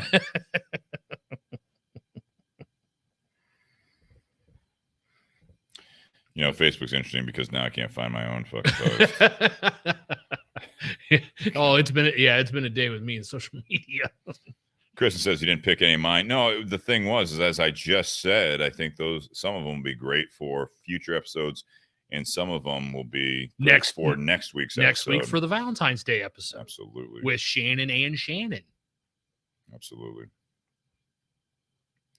Trying to pull it up here. I had it, and then all of a sudden it disappears on my own Bourbon and BS community. And then one of the Shannons watching says she has a serious question. Well, throw it in the comments. Yeah, serious question. Let's go. I would encourage you guys. Have another pour. Perfect. Here we go. Bourbon and BS community page on Facebook, 1,600 plus members strong, and that's where we get a lot of the feedback for what I'm looking for in part 2. So if you guys are listening, whether it's live or on podcast apps, that's the way to do it. Or if you want to email any questions or topics that you guys want us to talk about, bourbonandbspodcast@gmail.com. Well, there's a Valentine's Day one right there. Shannon Matson says, do you celebrate Valentine's Day with your person, or do you think it's just a Hallmark holiday? We don't celebrate it in our house. I say we answer that, and we'll ask that to Shannon and Shannon next week as well. So that means a good question. We'll get to some of the topics here. So if you guys have them, fire it off. I don't really have a format here. Sean, what do you think? Sean Wilkinson, do you celebrate Valentine's Day with your person, or do you think it's just a Hallmark holiday? I think it depends on how long you've been dating, or you've been with that person. I think if you're new to the relationship, probably. It's just me, my person. But now we've been married for over 20 years. It's like you wake up, happy Valentine's Day. You too. All right. What and off you go. It's just, the thing is though, it's nice that you have it to recognize your significant other, to let them know you love them. But it's better when think it's better when it's not that day and it's out of the blue. I think it goes a lot further. Goes a lot longer. I think it means more when you surprise them on a day you're not expecting it. So Dave Merrick in the audience out here says, if you have a person, then yes. If not, it's just a damn money grab. All right. I think Valentine's Day is how long you've been together, right? There is part of that, where you're at in life and where you're at in the relationship. There's always been the time, I think, for most of us, as you're in new relationships, or you're younger, or you're trying to, it depends where it lands, is that, in high school, Valentine's Day, it's like, all right, I'm going to go to like a jewelry store and buy that heart necklace and, spend, it's $100 that I didn't have, you know what I mean? It's like the cheapest thing that they have in the jewelry store, just to try to get something nice because that's what you're supposed to do. I think it evolves to a point where it either turns into what Sean's saying, which it's Happy Valentine's Day. Yep, you too. And then you go about your day. Nate commented on the feed while he's sitting next to me that his wife hates Valentine's Day. She literally. Oh, good. I think that it's what you enjoy and also what your partner enjoys if you're in a relationship. If you're single, it's a money grab. Yeah, sure. That's depends if you're happily single or if you're not. I just think that it's what you make of it. I mean, we've talked about it and we'll talk about it next week. I'm not going to get too far down this rabbit hole, but I think that it is something that sometimes people need a little reminder that they haven't done something nice or they haven't done something special. So it's, do you go out to dinner? Do you cook for yourself? Do you get a card for each other? That's your tradition. Yeah. Do you buy jewelry? Do you buy something nice? Do you do any of that stuff? Whatever works for you and the person you're with for Valentine's Day. The most important part of that, in my opinion, is express what you want out of a holiday like that. Mm-hmm. Same thing goes for Christmas or birthday or anything else. And also listen to the other person, hope they're doing the same thing, is express what they want out of it. Sure. Because that whole age-old, I'll call it a little bit of bullshit there, where it's like, oh, let's not do anything for gifts for this holiday, Valentine's Day included. And you're like, okay. And then all of a sudden you wake up and there's breakfast in bed with flowers or here. You've always wanted this, like for girl to a guy, I got you this watch or I got you this thing. And you're like, thank you. That's amazing. You said no gifts. I was like, I know, but we always say that. And you're like, fuck. You know what I mean? Well, it's like then you're buying you're buying the flowers from Kroger or at the gas station on the way home from work. So I had a double whammy when I dated a girl in high school. Her birthday was on Valentine's Day too, so I was kind of screwed either way. I had to celebrate, and it was just kind of like my mom and stepdad got married on Valentine's Day, which I thought was genius because then you can celebrate two occasions once. Yeah, look at that way. And Dave Merrick makes it easier to remember. Dave Merrick has the Miley Cyrus approach right now. Sean, I can buy myself flowers. Yeah. Well, so Jess texted me. She goes, if you have just one date to celebrate your love for another, you're missing the mark. Show care and love randomly throughout the year is a lot nicer. But the reason she's lucky to remember that it's Valentine's Day because she has a hard enough time remembering our anniversary. All right. Flag. No. No. Stop. No, it's funny because there have been times where on our anniversary I'll wait to see if she remembers, and then that night we go to bed and I'm like, hey, by the way, happy anniversary, and she goes, oh yeah, it was our anniversary today. No, it is. It was, hopefully. Was is past tense. And she admits it. So, like I said, I consider myself lucky. Boy. Next week's going to be great. We got a married couple that's about to embark. If you were listening to when Shannon Chapman was on the episodes last, when he was talking about him going on the camper trip, basically they're going to be nomads in a sense, right? And so I said, well, great. Before you leave, let's get you and your wife on and talk about what you guys are expecting. And I had commented about me time and how they're going to be able to adjust to basically just being the two of them in a 40-foot camper in the middle of nowhere. And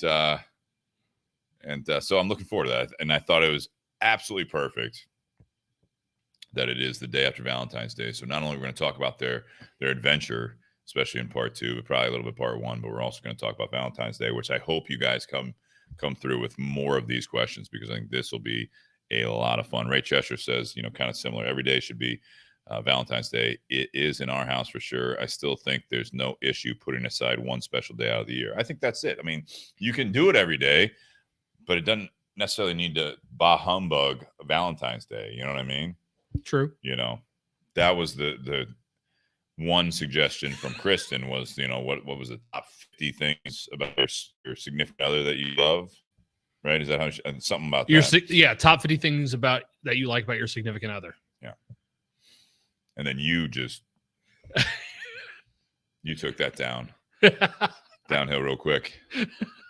But You know, What's the just point? to appease, you know, Shannon Matson out there. I don't know if Kristen's listening. We'll talk about this more next week, talk about relationships, but I'll give a top 3 right now over a year with Kristen. It's absolutely, you know, the continued enthusiasm, honesty, and just absolutely genuine, her being herself. As far as the being genuine is my top 3 right there.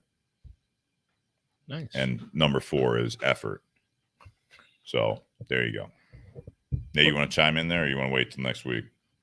Well, I mean, my first one is my wife is my biggest supporter. She always wants me to do something that makes me proud of what I do. Anytime I have left what other people would think was a stable career or a stable job, but I was unhappy with, she's always been my biggest supporter and pusher for me doing something that I want to do that makes me happy. Nice. Because she knows that if I'm happy doing my work, then I'm going to be happy at home as well. Yeah. If I'm miserable at work, too often that translates into the home, and you know it can have an impact on those around you. So if you're happy, you know, doing your everyday work, you're happy when you're not at work as well. Typically, not always, but you know, you're more enjoyable to be around. Absolutely. All right, and we got Ann Dimick on because Sean Anderson called her out here. Yeah, he did. So I will switch gears here, and Shannon Matson and others with the part about the, you know, your significant other and all that stuff. Tune in next week for the annual Valentine's Day episode, and we've got a married couple coming on the show, Shannon Squared. Not Shannon who's listening right now. So it gets confusing there for sure. Gosh, for sure. Do we have to number them? No, we'll just refer to them, you know, by name, I guess. I'm loving I love the back and forth. Yeah, this is it's great. We could go on that for a while. Oh. And once again, I encourage you guys, if you're listening to the audio, if you have your Wednesday night free every week, it's a lot of fun to have the comments out there. So part 2 tonight is audience participation. I love the Bourbon and BS community page involvement when I asked about topics or Q&A for this. I'm going to skip to number 2 of what I put on there, just because I think Ann's listening right now, and that was hers. What does the American dream mean to you? Sean, if you want to chime in as well during this conversation, and out there, well, let me see if I can pull up exactly how she worded it. That's it. What does the American dream mean to you? So, yeah. What does the American dream mean to you? That is a interesting conversation point that I am interested to see what the live audience out there has to say here. Dave Gordon, you had a great one as well. Don't let me. Dave Gordon actually said, I think his is on there actually. I think you're coming up, Dave. Yeah, Dave Gordon, you had a comment out there. That'll be up here tonight too if you're hanging out. So, Ray Cheshire, why is it only the American dream? Chime in, Ray. What do you think? But what's the Vietnam dream? There you go. That's a good response. Or England dream. Right. Yeah. So, Nate, what's the American dream? Well, I mean, I think we've had it drilled in our heads since we were all young. Like, the American dream was always get married, raise a family, you know, 2.2 kids, a house, a picket fence, a dog, a cat, you know, 2 cars. Like, that's what was considered the American dream. There's a lot of things that have gone on in society over the last, say, 70 years where, you know, that's not as easy to come by as what it used to be, you know, just from a standpoint of an economic, like house prices have gone up way more in percentage than wages have. So sometimes being able to afford the house, the cars and stuff like that, like that's become a little tougher to do all that stuff. I think also in that regards, like sometimes when we're younger, like when we're in our 20s, we look at our parents who might be, in their 50s or 60s. Like we see what they have when they're in their 50s, and we want that when we're in our 20s. And sometimes we forget the fact that they had to work their whole damn life to be able to get to that point, but we want it now. So I think sometimes we get lost in the work and the effort that goes into be able to attain those things. But I think most people, want to have a family, whether that's a significant other and kids or kids. Like they want to have a family, whatever that is to them. And they want to have a place to call their home. I think really, I think boiling it down, that's the basic of the American dream. I think there's a lot of things that other people would add on top of that, more of like icing on the cake. But I think just getting down to it, we want to have someone to share the joy in our life with, and a place to do it, and be able to provide for those in our house. For me, and I'll just throw this out there before Sean, if you want to comment on there. The American dream changes depending on whatever stage of life you're in. I think the American dream, it's changed a bit, but I think some of the things, what happens with the American dream, depending on your upbringing, depending on your experiences, is where you're at in life, where you were raised, what family you were born into. Some things I think get taken for granted, and based on where we're at now, although the American dream, in my opinion, hasn't changed a whole lot since, way back, where it's American dream is a roof over your head, hopefully your own roof over your head. You provide for your family. You don't hate what you're doing, but at least you have a job and you're able to provide. Those things I think now have been taken for granted by the majority of our country and some other countries in this world. Ray commenting about why just the American dream, because I think the American dream was the reason everyone came here. And I mean, all the people that still talk about it today, the people that, like Ray being from another country, it's like, if at some point in your life you never appreciated the idea of the American dream, I would definitely challenge you to a conversation on why you'd say you never once considered American dream. Because the American dream was what it was, is that there was opportunity. There was an opportunity for you not to get out of where you were, or to better yourself and your family based on, even if you were doing fairly well for yourself, is that there was opportunity. And, you look at all this stuff today with what's been going on in the last several years. I don't think the American dream for a lot of people have changed, other than the people that have taken what it means for granted. And then all of a sudden they bastardize it and they turn it political. And I think the biggest thing is that most of the people coming in this country, even today, they are seeking the American dream. They're seeking their own home. They're seeking just a fucking roof over their head. They're seeking the next meal. The American dream is that hopefully you can do that. But the American dream was never that it's going to be given to you. It's the fact that you can work for it and hopefully you can succeed and you can overcome the struggles. So I think that not everyone comes into the whole situation the same way.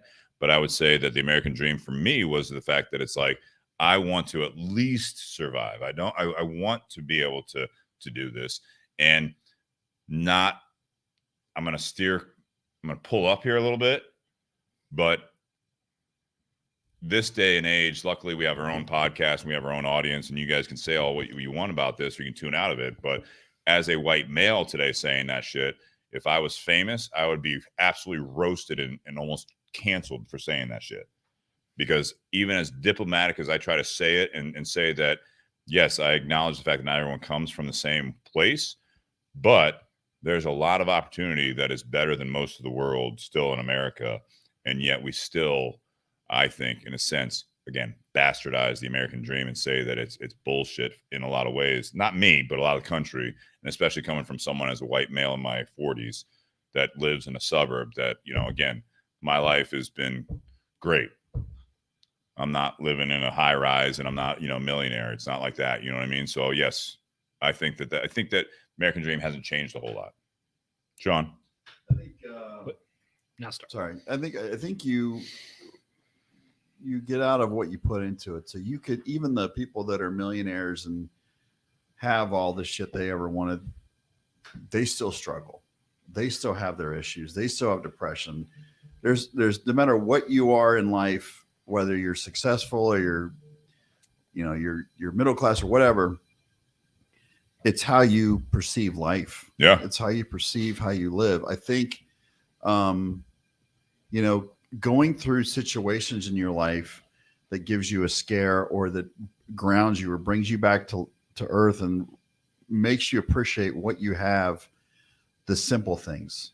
It doesn't have to be all the fancy shit. It's we live with, for example, I live within my wife and I live within our means. Our American dream was to have a child, and we fucking went through hell and high water to get it, but we did.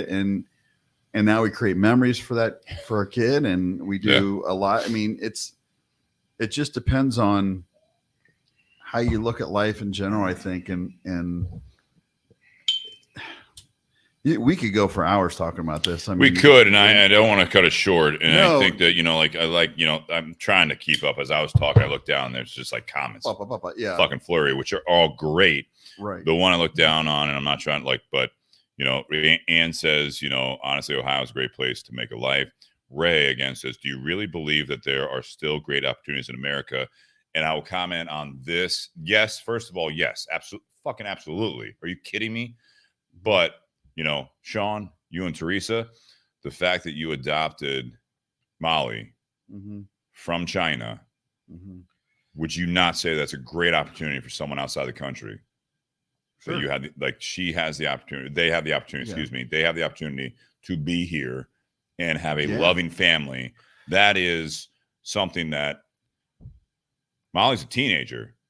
Does she believe in the American dream right now? Probably not. No. But does any fucking teenager believe in the American No. dream? No. No. But I think at some point, looking back, give it 5 years, maybe more. I don't know. We'll see how it goes. But it's like, I think at some point they're going to look at it and they're going to say, thank you again. Yeah, I think so too. And I think that, like we talked about before, Teresa's made those books for them, and like they can rehash their entire life from all the memories that Teresa's been able to create for them. But I also look at it too as depending on where you are in your life. I mean, like you said earlier, if you're younger, I remember when I was like right out of high school, like, man, I'm going to go to college. I'm going to get a job. I'm going to make $30,000 a year, and I'm going to have a house. But as life goes on, what you think is what you want is going to change depending on who you meet, what you come across, what health problems you may have. Yeah. Things that are going to alter, you're going to have to adjust. But it's also about, just for me trying so hard, like fighting depression, like just taking it one day at a time, appreciating what I have at this moment. Yeah. And looking back and how hard we worked to get to where we were, and knowing that not everyone gets that same. There are people that are struggling, obviously, in the world and in this country. And you can only do what you can for what you can, your family. You can try to reach out and help to some degree, but it's just, like I said, you get out of what you put into it. Yeah. So let me comment on this. And I don't think that, Ray saying, oh, wow, so you don't think there's opportunities in China. So that I think is a comment. Ray, I love you, but I think that's part of the problem as far as communication. Yes, there is opportunity in China for sure. But again, the American dream is, in my opinion, not for Molly in that situation. So, and that happens in this country as well. So that's the thing, is that worldwide is, I think this is an ongoing thing. I think, again, the American dream is still alive in likely part of America. Even they were trying to say that you can't say America. Stanford was saying that you can't say America because it's you're neglecting other parts of the Americas, North America and South America. So you can't even say that anymore. So I'm just saying the American dream was something that that people did and still do hold true with the U.S. dream or whatever, coming people that are flooding the borders and stuff like that. So again, I don't want to turn this into a political show, but that's not really where we're going with this. There are opportunities everywhere, but I think the American dream, which was this, and I think what Ann was talking about is, I think the American dream is absolutely still. There's nothing wrong with it, in my opinion. And I think that everyone, every demographic has a little bit of that in them, especially in the USA, is that you hope to have a stable roof over your head. And it looks different for other people, right? Sometimes it's having, I want, a big house, white picket fence. I want to have 2.5 kids, and I want to have, a dog or two. And I want to be able to travel whenever I want. That's the American dream. That's the US dream. Other people, it's like, I want to be able to rent my own apartment. I want to be able to have, a car. If I have to take the bus or walk, we have a customer of ours that comes into the shop several times a week, and he walks 2 miles to come to the shop and smoke cigars, because that is his community. That is, I think, the American dream, is that you have the opportunity to be able to do that. It's not always easy. It's not the streets aren't paved with gold, but I think, what is the American dream? It's to succeed, and it's to feel happy. It's about the pursuit of happiness. It's all those age-old things. I think there is some positivity there, and I think in this country, and Ray, I appreciate your candor and your perspective, but I think we've gotten away from that. And again, that's when I said we bastardize the American dream, because all of a sudden you're supposed to feel guilty about wanting more, but yet, 15 years ago, you didn't have $1,000 cell phone in your pocket. You weren't paying $100 a month for your cell phone bill. You didn't have to have the latest TV. You didn't have to do all that stuff. So everyone talks about, the fact that it's like, oh, rates are up and, housing's up. And it's like, we also have a ton of expenses that we didn't used to have. We didn't. Yeah. This shit. Cell phones, cable, internet. This shit, the thing that we're broadcasting on, that's thousands of dollars that didn't exist before. So that is now the American dream. When I say people are taking it for granted, they take an iPhone for granted in this country and across the world. Most of the world, not all the world, but a lot of people just take it for granted they should have a smartphone in their pocket. That didn't exist. The iPhone came out in 2007. Think about that. Wow. Not that long. When was Molly born? 08. She doesn't know a world that this didn't exist. Exactly. It's amazing. That's amazing. The phone bill used to be if you moved and you had to call your relatives that lived out of your area code. And you had to call them then. It was like, oh, Sprint's now doing, if you call after 7 p.m., you get a better rate. Yeah. That's fucking fantastic. I'm saving money here. Free minutes after 8 o'clock. Jesus. Well, you pay them $1,000. You pay them $100 a month or whatever it is for your phone bill. You have free long distance. Nothing's ever free. I tell you what. All right, let's shift gears. Oh boy, here we go. Your question: did they try the rye? Yeah, we tried the rye. Yes, 2 pours each. I'm still finishing mine. You could. You're right, Sean. You could spend hours on that, and I think it's a good topic. It's funny to see the comments coming through on that, and now a lot of people, even people I didn't think would be saying that, is moving on. What's next, right? All right, what's next? Well, the next one in the sequence, because we started with number 2, was one that even Ray said this is a good topic or good question was, should we support companies that move business overseas? So maybe we'll table that for another time. Let's move back to one that, let's just switch gears there. It's funny. They want to talk about it, but then they don't want to talk about it. Oh, yeah. Because we don't get political on this show, and then we talk about it, and we're like, oh, here we go. Like, yeah, sorry. All right. The next, question or topic comment was from Dustin. When does a hobby become an obsession, and is that healthy? As we're doing a cigar and whiskey and cigar podcast on Wednesday night. I think it depends on your personality. I'm someone that there have been times in my life where once I've gotten into something, even very early on, like I went just full bore into it.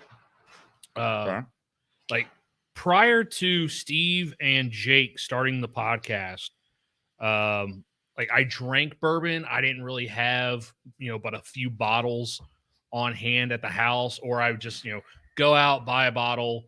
It'd take a few weeks to finish that bottle off. And then when I felt like it, I'd go get another one, and so on and so on. Then I start, hanging out in the garage during the early days of the podcast or watching the show, wanting to support Steve and Jake, wanting to support the podcast. And all of a sudden I start getting into whiskey more and more and more. And, now I have to have a little space for all the bottles. Here I am on the show on a weekly basis, now working in a wine and liquor store.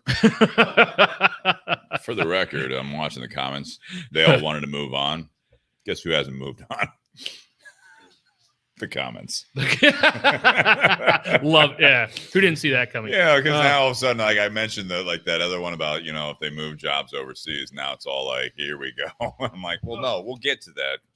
But like, I remember back Table that when I was still like when I was right out of college and I was still living at home because I wasn't yet making enough money to get my own place. I got into paintball. I had a group of friends that once a month. It's like a healthy violence, right? Yeah. Yeah, exactly. sure. Yeah. Who doesn't like shooting their friends? So with paintballs. Just watch the sound bites. You can't say Bird Yeah. BS podcast. Who doesn't like shooting their friends? Well, if you live on the south side of Chicago. Mm-hmm. So anyway, All right, easy. so I got into playing paintball with a group of friends, and so we went to a place, rented a gun, rented a paintball gun, bought ammo there, spent several hours playing paintball with a group of friends. Like, hey, next month, we have a friend who's got their own property. It's wooded. We can play there. Like, awesome. In that 1 month span, I went out and I bought my own paintball gun, an electric hopper, refill tubes, cases of ammo, backup oxygen tanks, upgrade face Background. like in a Backup oxygen tanks? or the CO2 tanks. Oh, I'm sorry. The I'm thinking, CO2 like, tanks. where are you playing paintball? Do you need fucking oxygen tanks? Sorry. I'm waiting on a medic. All right, I got you, bro. Yeah, in between games, They're fucking paintballs. Like, you're not dying. in between games, I'm on the bench with the oxygen mask. Sorry, CO2 tanks. But no, like. And also, by the way, I'm watching the comments here, and then Kristen says, "I wonder if anyone came up with non-political part 2." Right now, we're doing it. And Ann says, winner, but yeah, everyone's still talking about the political stuff. It's all right. It's all right. We'll get back to it. But no, like all the center here, we're on it. Thank you. All of a sudden, in a month's time, I had spent like $600-700 on my own paintball gear. How old were you? 22, 23. All right, so you had some money, but not a lot. Yeah, I was working at Patel. I didn't yet have enough money to have my own place, but yet I went and spent $600 on paintball gear. And I did all that, and then all of a sudden my stepdad's like, how much money have you spent on all this crap? Because if you've got money to spend on that, then we're going to start charging you utilities and rent and stuff to live here. I'm like, oh shit. All right. My bad. So had to kind of curb that a little bit. I still have all that equipment. I've tried to offload it. So, but no, I'm one of those people, like, if I get into a quote unquote hobby, you're all in. I have a tendency to just go all out. I do have a better understanding now to, hey, let's take it easy. Let's ease into this hobby. We don't need to, if you're someone who gets into bourbon, you don't necessarily have to go out and start bourbon hunting and buying on secondary market and spending thousands of dollars to build up your bourbon collection right away. If you can afford it, whatever the fuck you want to do, that's fine. You know what I mean? That's great. But so Yeah. I'll tell you, man, this is these guys, and I'm trying not to look at the comments, and I'm trying not to engage on the comments, still going political, and it's so funny. But all right, I'll refrain because because I have some comments for Ray, Sean, and everyone else out there, but that's not this type of show. But that continue the conversation amongst yourselves. Hopefully, you can enjoy this part of the conversation as well. I'm staying with you, Nate. When I was younger and I lived with my parents, like I was into golf, and I had a friend who was a pro, and he taught me all this shit. And I lived at home, and I didn't have a girlfriend, and it was how I got to where I am now. But I noticed when I got into things like that, like just obsessed with it, there's a point where there's like you either get burnout or it just becomes too much. But then when you come back to it later and do it on maybe not as much, but like golf, I've been playing a lot more, but not as much as I used to. You appreciate it more. Yeah. You learn to really appreciate it more than when you just were like freaking 100% into it. That's what happened to me last year. Yeah. And we went golfing. It was like, Yeah. more, and I'm looking. I hadn't golfed in 6 years. And all of a sudden, I heard Todd and Eddie at the Tinderbox, talking about going golfing all the time. And I was like, if you guys ever golf somewhere that, wasn't an hour away from where I live, I would actually go golfing with you. And they're like, oh, what courses are around you? And I went, oh shit. And first time go out and have a, fantastic round. Yeah, and those guys are like, are you sure it's been 6 years since you've played? I'm like, yeah, I'm absolutely positive it's been 6 years. But then, a few weeks later, I'm like, yeah, I want to go again. Yeah. I want to go. Not going the week, every single week like I used to. Let Sean.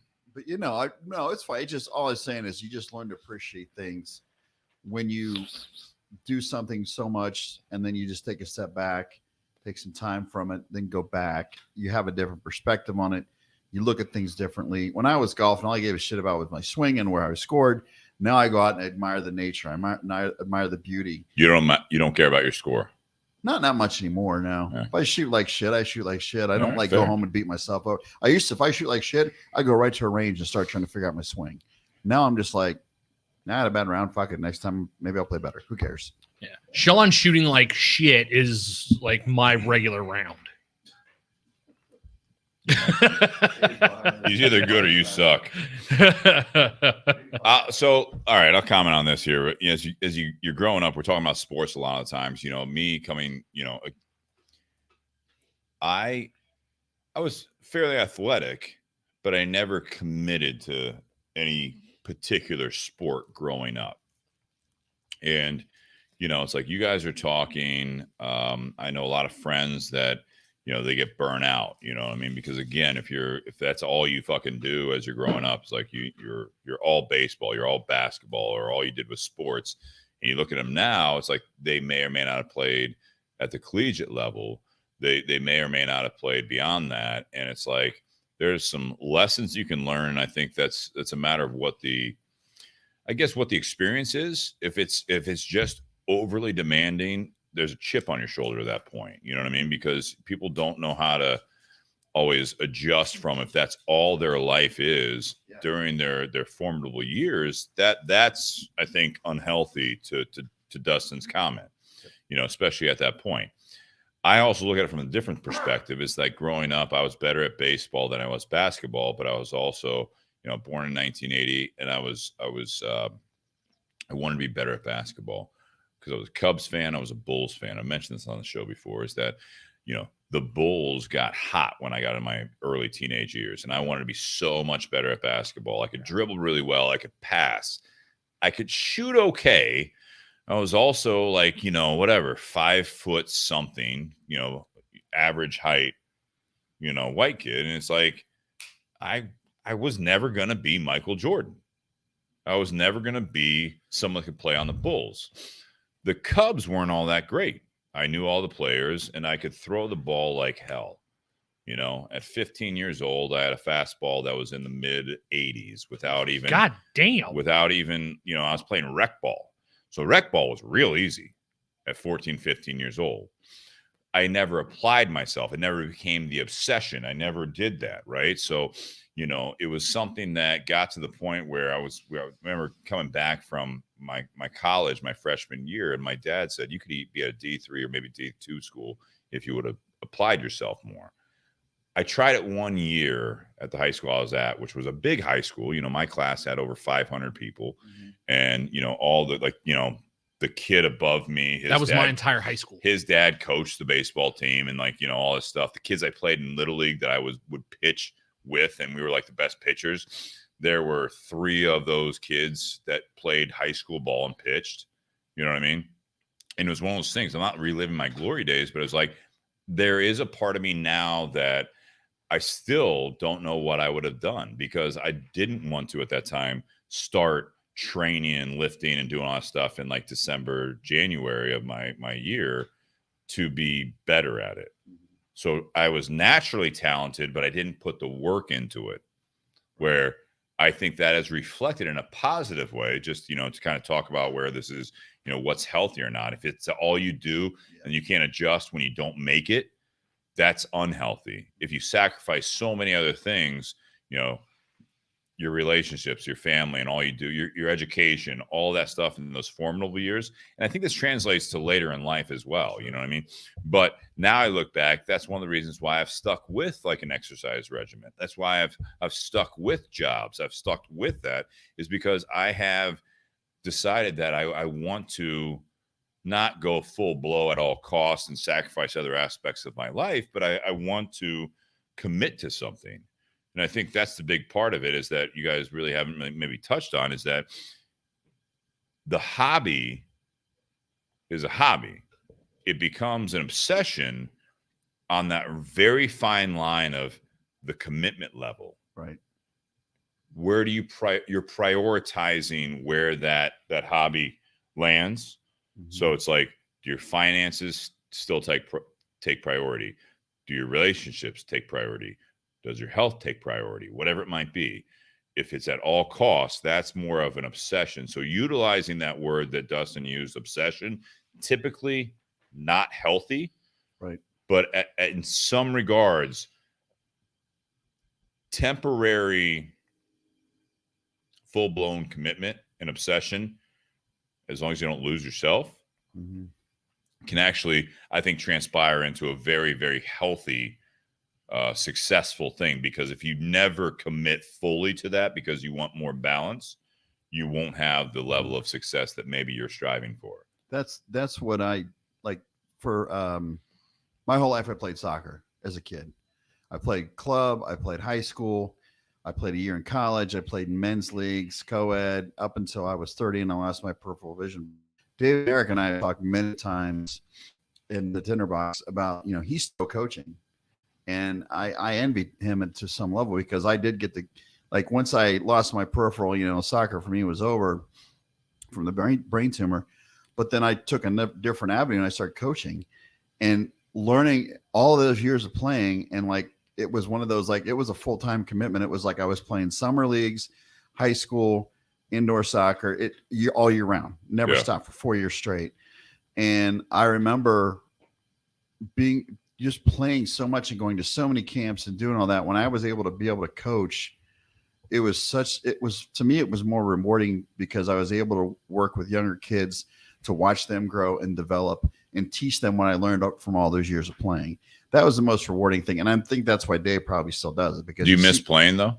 Oh, hell yeah. But my knees are shot. I have no vision. And I run one time up the field, I'm going to fucking croak, but sure. But it's a very physical sport, but I do miss that game. I mean, when I watch a game, I can watch, if I watch, MLS or World Cup, I see how they're developing plays. I see what they're doing. I see I can see what they're trying to figure out and what they're doing, because I just played it long enough to know. But I think and my parents, they knew I liked it, but I got to a point in high school, and I just, I played, and they really pushed me to go to a college that had soccer and had a good program. And I did, and it was cool, but there was some political shit when it comes to that. And there's always that. There's kids that were favored because the parents liked up with the coach. And I told my parents never to do that. Yeah. And I wanted to earn my spot from how hard I played. And I passed that on to kids, where you work your ass off, you're going to play. If your parents come and start trying to schmooze me, I ain't going to fucking help. I'm not going to play just because your parents are going to try to suck up to me.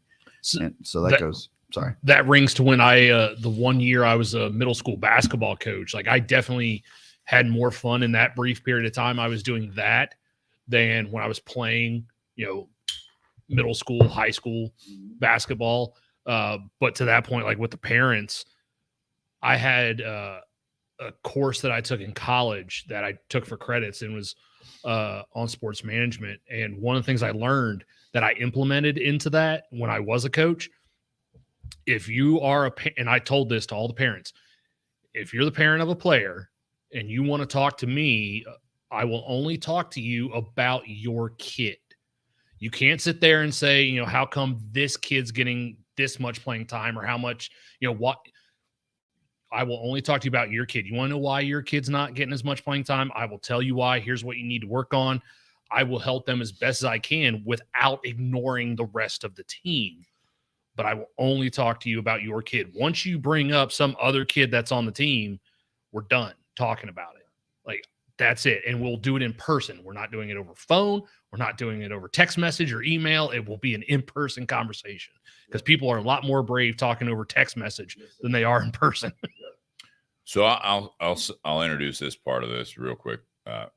Coming from a hobby to obsession, there's a wide range between those two things when you utilize that definition of obsession. I would say obsession is typically going to be a negative connotation because there is sacrifice to everything else, whatever the hobby is. Because it's about why you're doing it, your motivation on why you're doing all that stuff. Ray says, what are we talking about again? I'm trying to keep you up to speed here. Is hobbies and obsession here. A lot of different things. I mean, it's just part two. It's, something that it's open forum. I think you got to find there is a healthy balance with that. And again, remember what your goals are. You never want to surround yourself with different people that are going to be, holding you back from if you are passionate about something. As soon as you become obsessed with something, you are walking a fine line of being an unhealthy. To Dustin's question, there is it unhealthy? Yeah, to a point, it could be, but it also could be a teetering point of where you are trying to go in life, and you might be pushing forward and pushing against some of the things that are holding you back. But I do think you have to have clear goals and you have to realize what is important to you. And if it's at all costs, typically that is unhealthy, especially if there are some positives in your life, positive people in your life and good things in your life. Do we want to talk about that? Or no, I thought you were like ending that topic and going on to the next. Yeah, the next topic, I feel like we steered away from that, but should we support companies that move businesses overseas or moves business overseas? Let's look from a treetop level here on that topic, all right? So we had a lot of activity here. We had a lot of viewers when we went political here. It wasn't just us. It was mostly the viewership. But all right. Should we support businesses that move their operations overseas? Well, let's look at this here. Let me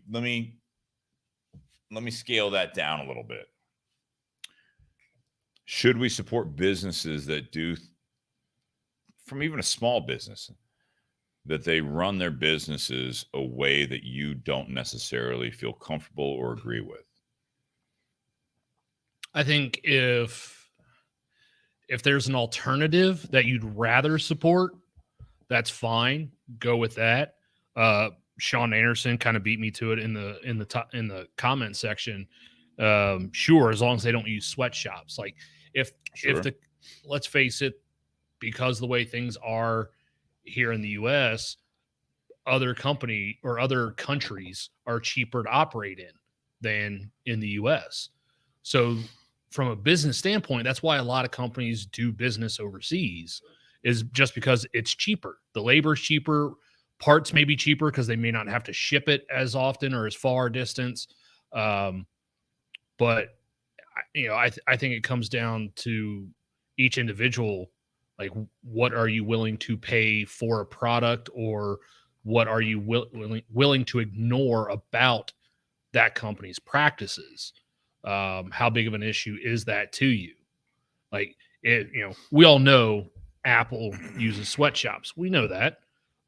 Ray Chester but says, how many you of guys us are so funny? The only sweatshops I've ever visited were in the U.S. You guys have no idea what you're talking about. That's interesting. And he has a very, I'll give Ray credit here. He's got a very global perspective, right? He's been to a lot of different areas of the world in a lot of manufacturing things. He was quality assurance for a company that you guys a very well-known company that you guys know. So he's seen a lot of this stuff. But I think that Ann just made a comment, and you can continue yours. I just want to throw it out there because I thought it was relevant. But how about businesses that outsource people to AI? Similar type of a thing. And Dave Merrick also said it's ironic because you're in a business talking about, I think, the cigar business that buys from outside the country. Yeah. So yeah, tobacco is grown and manufactured in a climate that's conducive for that. The U.S. doesn't necessarily grow the greatest tobacco to make cigars for. They make great Connecticut and even some Pennsylvania. They make great cigarette tobacco or pipe tobacco. Cigars would cost more if they're made in the U.S. and if we were able to do it, right? So I also will comment on, I think this is full circle a little bit, not full circle, but Ray also says the absolute worst working conditions I ever saw were in L.A. and New York. Not to go down, again, I'm going to try to preface this just to pump the brakes on this. Those are two of the worst areas that are also demanding control of, when he was commenting earlier, of a very small minority of people in the political agenda. So not to go down that, but those two cities are absolutely the definition of what, like the big cities, even in Ohio, what they are more involved in from a PR standpoint. But when it comes down to brass tacks, he's absolutely right. The conditions of those cities for the majority of the people in them are absolutely terrible because there's very strong poverty and there's less opportunities and they are absolutely being taken advantage of. But when you look at the U.S. as a whole, that is population-wise, because of where people are, they're strong in their states. But when it comes to the majority of said state, it's very contradictory to a lot of what we're talking about. And that probably bodes well to a lot of other countries. But where you can get the cheapest labor, you keep the cost down. And that's how it works. But should you support them? And what I was going to is try to get it off of the politics is, do you support a business, small business even, that doesn't necessarily ride the line of your political beliefs? Or they do something that you read Yelp. If you're a Yelp review reader, do you give your own opinion of that? Or do you take people that are very outspoken in their opinions and their reviews of it? Do you not support those businesses? What about, you said Apple, for example. Yeah. How they do a lot of things overseas. If they were to make the phones here in the U.S., how much do you think that would cost for the person to buy a phone? At least double. I don't know, because I think that we put very little value on research and development. We feel like what we look at is that when people like dissect a new product like an iPhone, they look at the nuts and bolts of it and you're like, the cost of this is this. You're like, all right, hang on a second. What about how it all works together? What are you paying the people to create this product? The research and development. I still remember Siri is a big thing, right? I still remember when I had my iPhone 3G and Siri was an app you could buy and you could say things like I'm trying not to make any of our devices go off, but you could say the key phrase when you open the app and say, what are the movie times for this? And then Apple bought them out and they just took it to a new level. So the fact is the nuts and bolts of this device may cost $150 and you're paying $1,100 for it. But it's like the fact that when you ask it a question, That's what you're paying for. you're paying for that. Yeah. I mean, I'm not trying to justify everything they're doing, but I'm like, it's the yeah, technology. it's inspired by California, whatever they say now. I don't know how they say made or inspired by California, but it's like, yeah, they're doing this because it would be astronomical if you kept putting in the factors of every little thing to make it out of one warehouse. This bottle of bourbon, I mean, it's like $89.99. Do you think that cost is reflective of not this one, the one we were drinking? This one's $49.99. Same amount of liquid in there. Do you think that it costs them more there or almost twice as much? Or do you think it's the fact that at 5 years we tested it, it wasn't the same thing? You're still paying employees. You're paying the warehousing fees. You're paying all that stuff. Or do you think that it is actually reflective of a little bit of both sides? What's the market driving right now? What can we charge for it? If you just do it based on what you can charge for it and you put shit in a bottle, doesn't matter. If the phone doesn't work, it doesn't matter. You sell the first one, but no one else is going to buy it. Your business goes out of business. I think going overseas to a point is like, yeah, it's the same thing. If they don't do what you like, or you sit down in a restaurant and they're not really what you like, I would do it a different way. It's like, well, fucking open a business or go somewhere else. Yeah.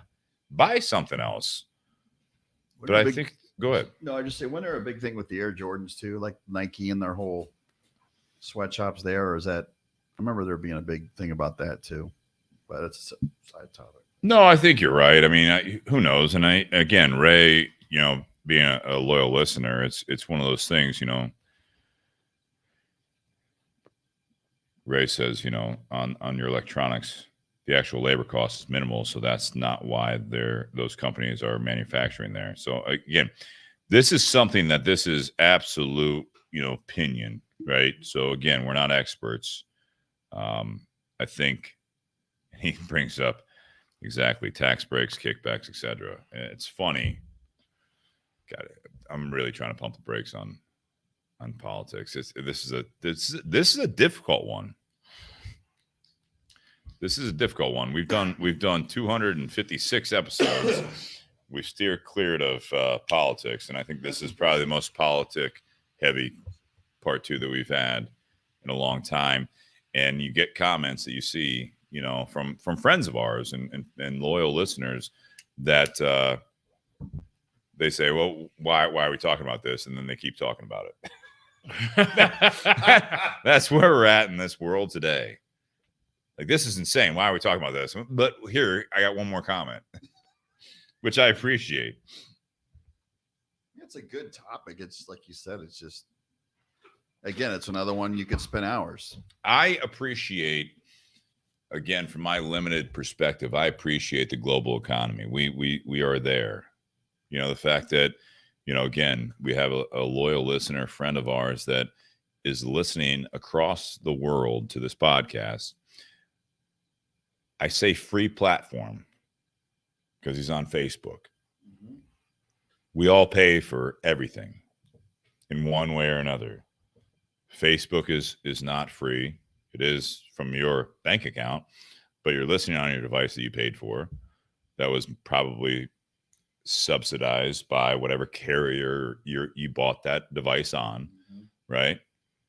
And you get to that point where you're listening to this and you had to scroll by, sponsored ads that you had to, not pay for. And I mean, there's a lot of smoke and mirrors, but I would say that this is, when's the 10 event again? I love people that are just like chiming in, like, can we stop talking about this? But we do the cigar reviews again. Let's talk about censorship. Here we go. Oh boy. That's another topic. Oh, gosh. Yeah. Well, that's a topic that we don't get as much views. And I like to think it's because people it's not the fact that people don't want to listen to the show or be a part of it, but I mean, that was a harsh turnaround. And I've talked to a lot of people in the spirit and also the tobacco industry that they experienced the exact same thing that we did. Sure. Well, you guys have been down, or Steve, I don't know if Nate, if you have, but Steve, you've been down to some of the places where they make cigars. Have you been down there? He was in DR, yeah, when he worked for LaFleur. Yeah, when I worked for LFD, I was down in the fields and the factory. Okay, so I asked you both then. What was it like? What was the people working there? Did they seem like they were enjoying it, or they were miserable, or was it so like? So I've been to 2 tobacco farms.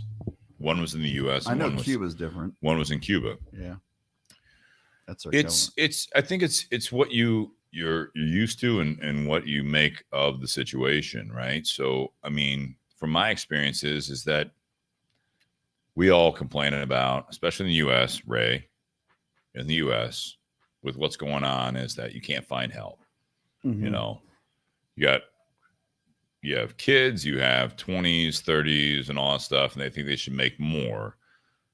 And you look at that political scope of the fact that, you know, it's like, hey, we should be taking care of these people, and everyone should have a living wage, not a minimum wage. And it's like, you go to a country like Cuba and send some of these people that want that, or even people that think that they should get that, right? So like people that are fighting for them. I agree.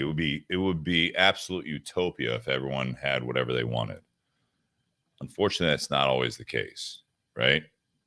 You know, when I lost my job, the last career, I was panicked. I didn't know what I was going to do. I had to figure it out. I was recently divorced, you know, and I was on my own. I was doing really well. And then I lost my job. Now it's like, all right, so where does my money come from? So I filed for unemployment for a short period of time while I was looking. But my goal was to continue looking because I didn't want to be in that situation, luckily. And based on my upbringing and everything else, which that's a whole nother topic, right? But I wanted to get a job.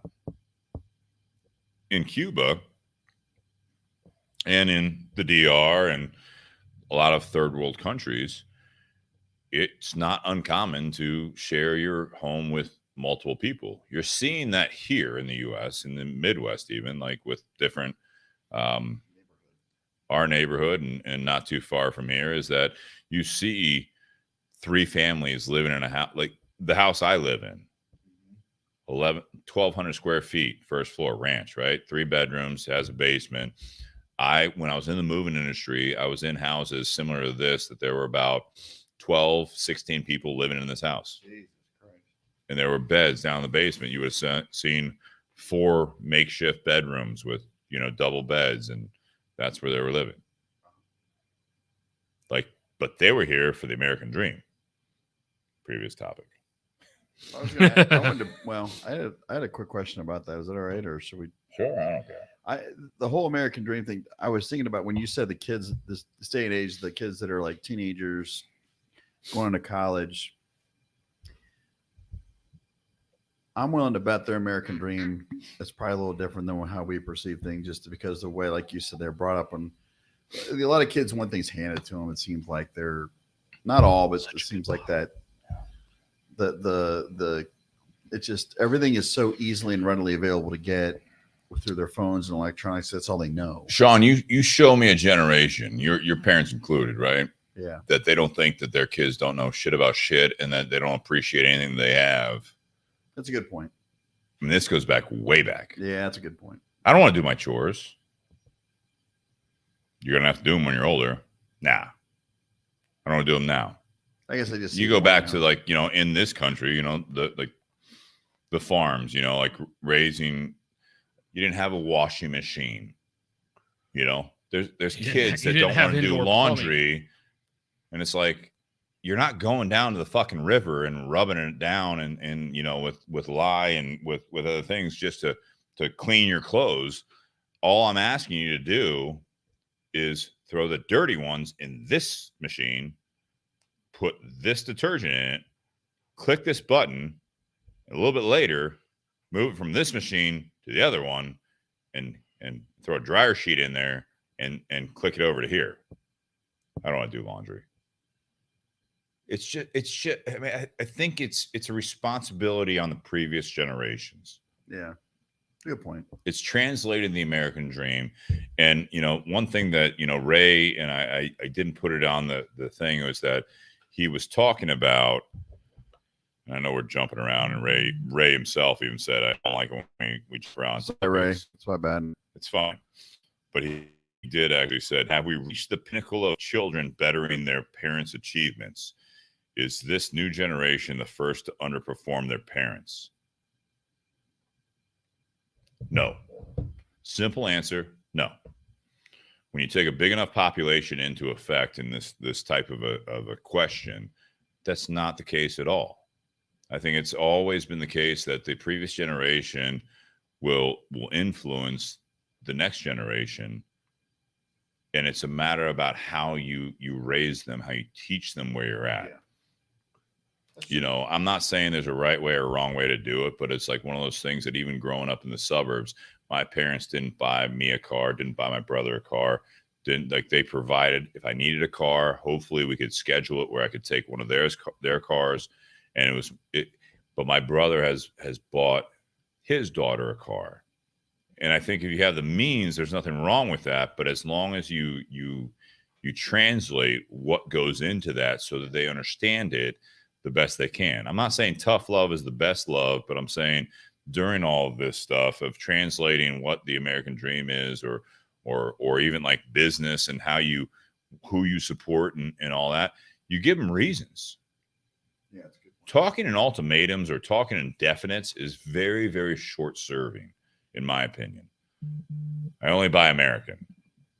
Okay. Well, what jeans are you buying? Well, this is a U.S. company. Have you looked at the tag? Where's it made? Where's it made?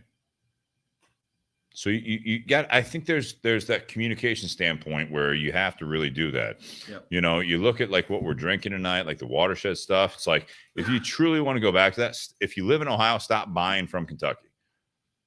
Only buy local. Shop local. And that is a big thing these days, is that it's coming back to that, as you shop local. If you need something, don't go to Walmart. Don't go to Amazon. Buy local. And you look at the prices a lot of times, you're like, well, I got to go back to Amazon. I got to go back to Walmart. Like, well, God damn it.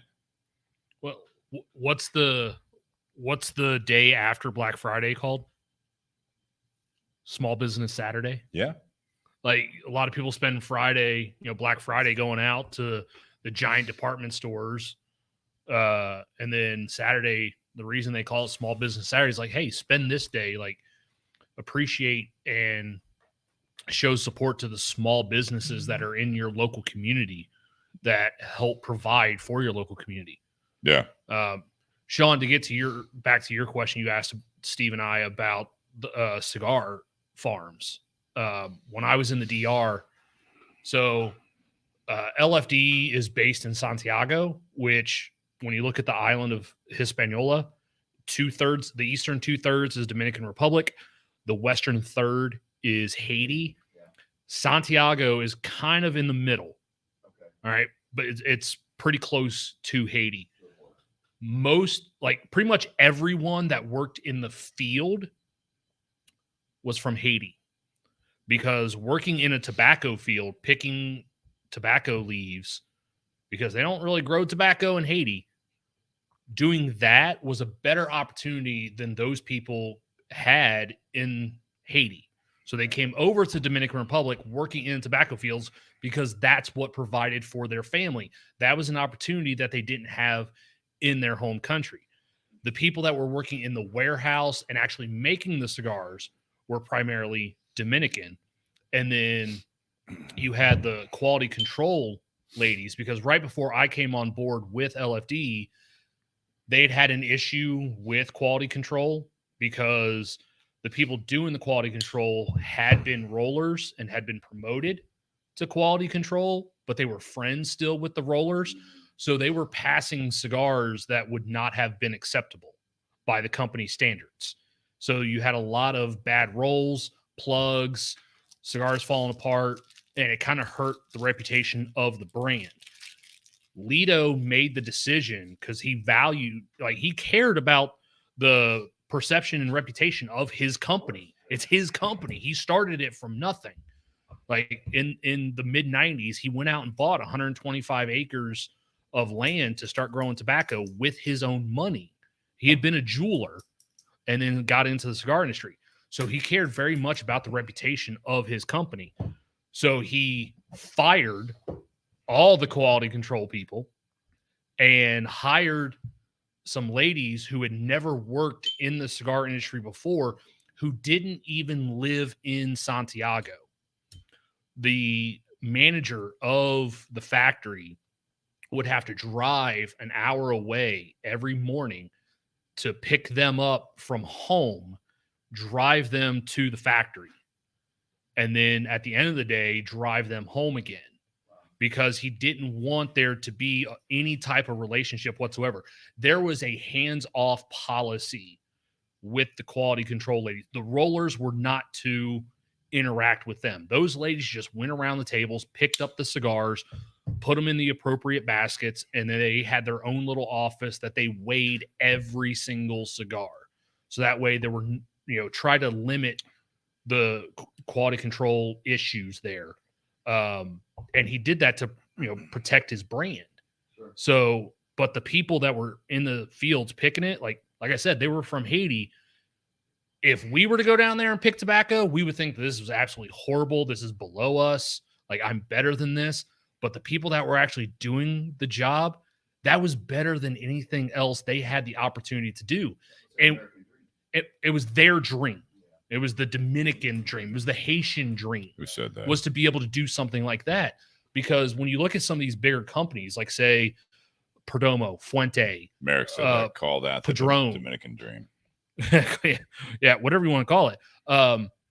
Like, these companies that have been around for generations, like, some of them, you have generations of people working in those companies as rollers or other aspects of the industry. The reason you have generations working for that company is because that company understands the value of those people and wants to take care of their employees.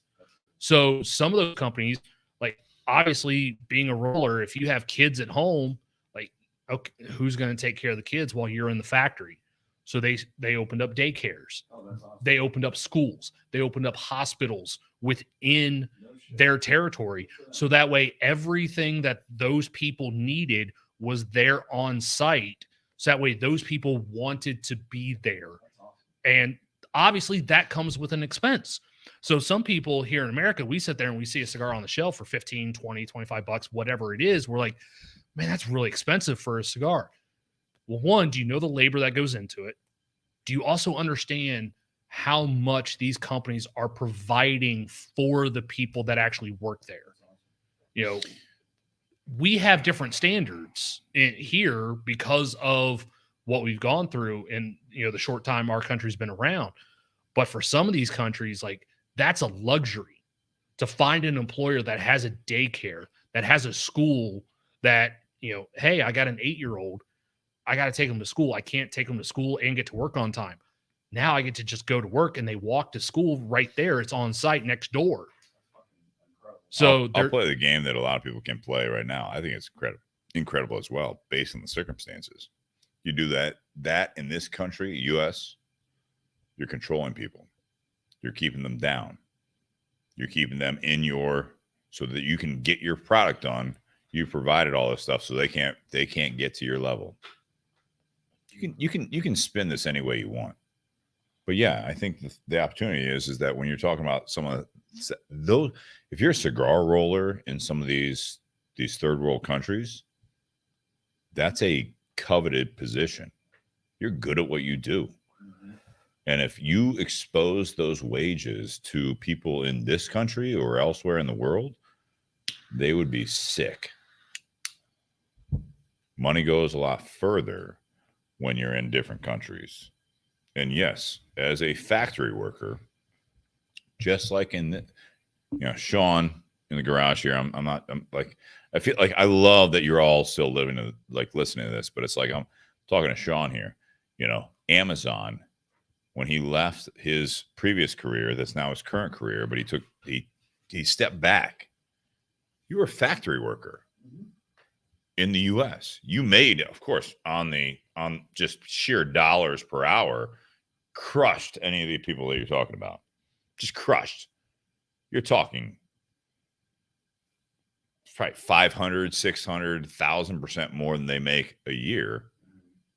However, you're living in a different country, so it doesn't translate, right? So, but you're still doing the essential part of that is where you are doing what, 36,000 steps a day. 50. This is on 50,000. Yeah, I haven't turned it off. 50,000 steps a day. You're sweating your ass off. You looked at it as a challenge. You still had money in the bank. Mm-hmm. It was a little bit of survival, but it was also just like, I need to take a step back. I'm not talking down to you. I'm just saying the fact that it's like we have these opportunities here, and there are other areas that the American dream is to get here, but it does translate also as if you're making that money, whatever we call it per hour, or what your annual income is that you might be living in a similar situation because everything comes to a front when it comes to what it costs to live in said country. Sure. And I think that you did a great job with that, and you recentered, and I think it's amazing. Honestly, I loved it. It was hard, but it was fun.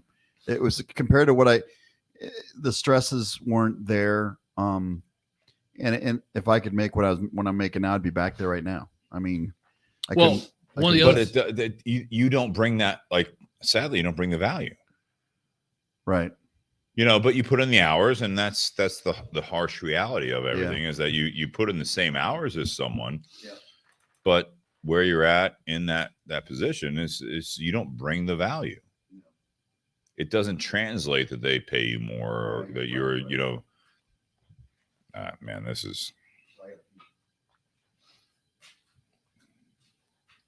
Ray says, "Oh, you mean?" And it brought up the China balloon.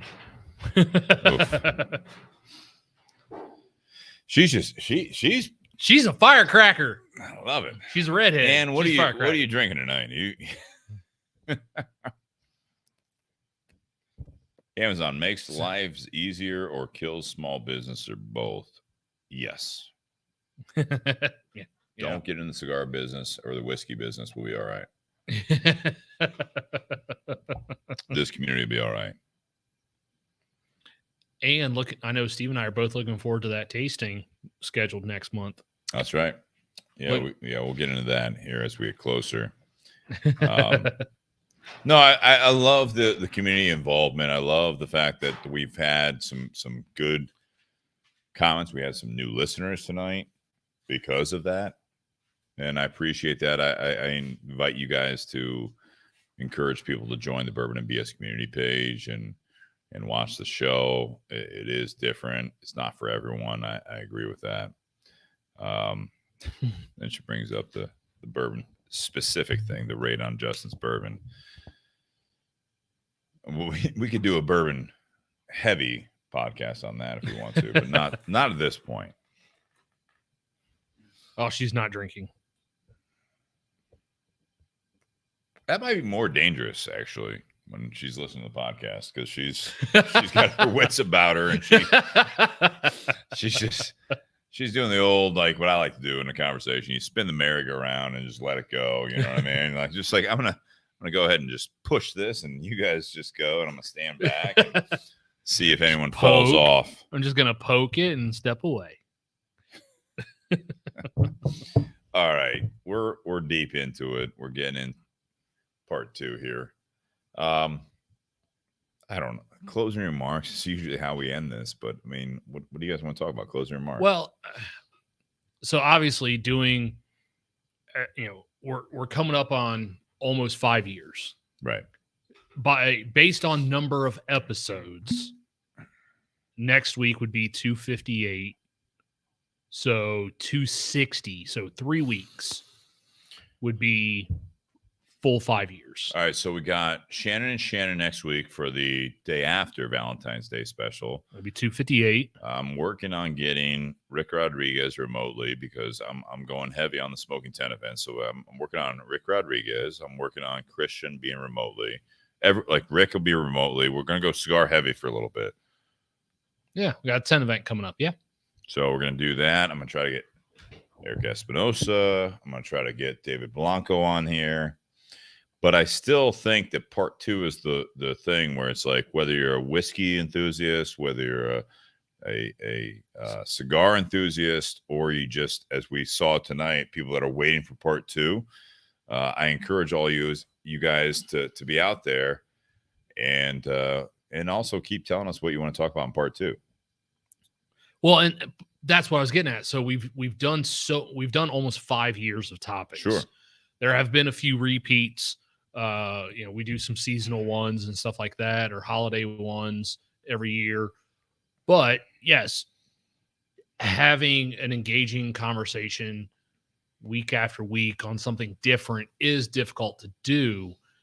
This has been the most feedback that we've gotten on one of your posts about topics from the community. That was the whole point of this when I talked about it a few weeks ago, was like, it's the fact that like we've been doing this for almost 5 years. So part 2, Beyond the BS, is about you guys, like the listeners, like the community. It's like we can come up, like, Ray said, like I don't, let's have a topic. We'll still do that. But I mean, I still love if we have several topics.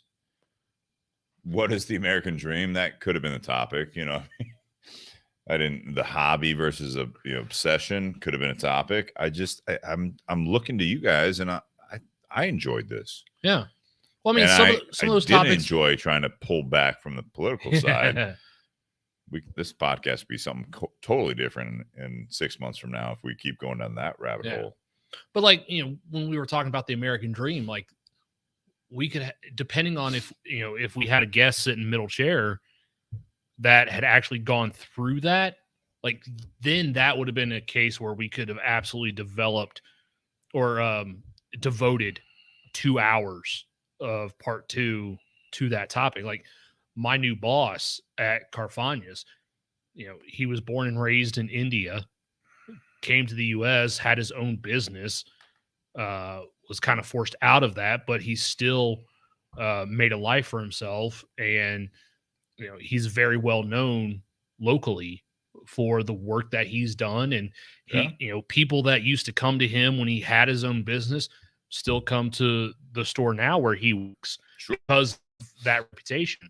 So something like that would have been that'd be, if we had someone that for these topics that we've kind of covered briefly for each one, if we had a guest specifically that had done each one of those, like that would have been Q&A. Great. But right. Yeah, it would have been a very Q&A type topic. But the point is closing remarks, right? Yes. Steve and I could sit there and we can try and come up with a topic that is on our minds week to week, or something that we're thinking about, or something that's coming up in our lives, which will still happen. Yes, that's not going away.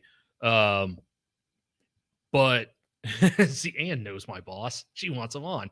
I don't know if he could handle the cigar smoke. That would be a wine and cigar podcast. It's fine. That's fine. We could do that. Do it in the spring. We'll open the garage doors. We'll be fine. Everything's fine. Ann doesn't smoke cigars. She was fine. Yeah. How many times has she been on? I'd have to go back and count. When's the next time she will be on as a part of OHLQ? Challenge.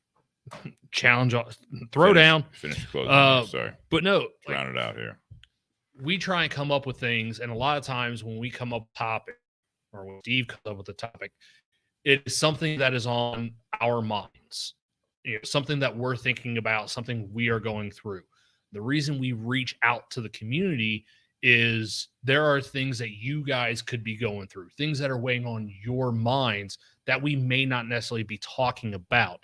The reason Steve puts those posts on social media, it's not because we can't come up with anything. It's because we want to hear from you guys. What's on your minds? Instead of us talking about what we want to talk about week in, week out, what do you want to talk about? And if you want to be here in the garage, talk about it, you're welcome. Every Wednesday, you're welcome. Text Steve. He'll send you the address. If you're invited. There are some people that are not invited back. Pretty sure everyone knows my address where I live at this point. Not everyone. the whole reason for us putting those posts on the community page the last few weeks is we want to hear from you guys, because you guys are more important to the show than just the two of us. And it is important to bring you guys involved in the conversation, because if you guys aren't part of the conversation, then it's just Steve and I having a one-on-one. Not many people want to listen to that. Surprisingly enough, some people do. Some people do. But you guys are important to us. We want to bring you into the fold and make you a part of this show as much as we can. Like a lot of things, don't take it for granted. Make sure you tune in and also contribute, because there will be a point if people stop listening. We can do this in the garage, just two of us without the web presence, right? We can just do cigar and whiskey reviews if we really wanted to. Or we can just smoke cigars together on Wednesday nights. Yeah, go back to the original Whiskey Wednesday. Yeah. Sean, you want to Yeah, comment? You want to pick one, or you got something? It's just kind of based on what Nate was just saying. Being a live audience member, it's been a while. I really miss being here. I've been out for a few months just because of work. You've been missed, man. Yeah, it's my job's been pretty demanding just because of the way the industry is and the holidays and stuff. But things are starting to get somewhat back to normal, so I can come and visit. But I really missed it, and I missed having these opportunities to listen to you guys talk, for me to be a part of the conversation.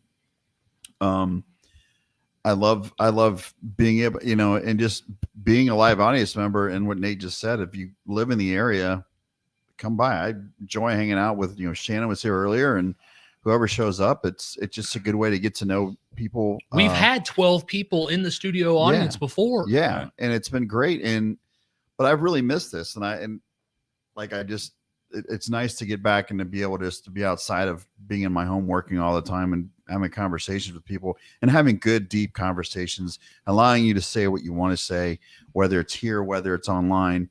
And I think you guys do an excellent job, handling all that, because thank you. You're welcome. It's a lot. I mean, you guys are monitoring like the soundboard and the comments, and you're trying to write comments, you're trying to share. And, I don't know any other place that I can go to and be able to like voice my opinion like I can here. And so I'm just grateful to be a part of it, and glad that I'm here tonight. I'm glad you're here tonight as well. As we round out the show, Dave Gordon says, some nights I just want to listen, other nights I'm into participating. That's fair. That's fair. And says I'm crashing the garage. Don't crash into the garage. I was about to say that. Thank you. My car's blocking. She'd be great to have on once we do that barrel selection. That tasting. For sure. Or anytime, obviously. And as I said in the comments, open invite. Enjoying the Romeo by Romeo. Great cigar, medium plus from Altadis USA. We did cover a lot of topics tonight, and it's different than normal part two. So we're still getting used to. I'm going to keep putting out there. I hope people come up with new topics or suggestions. We're keeping some of these things, on note as far as, next week. We've got some for next week already from you guys. So I'll put it out again next week, or probably a couple times a month, to see what you guys want to talk about in part two.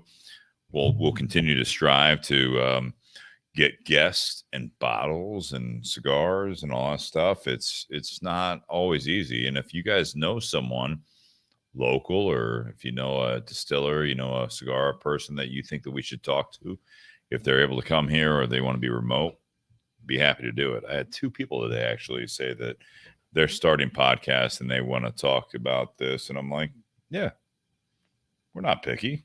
We'll talk to people. And so hopefully we'll get some of those on. I appreciate the part 2 comments. It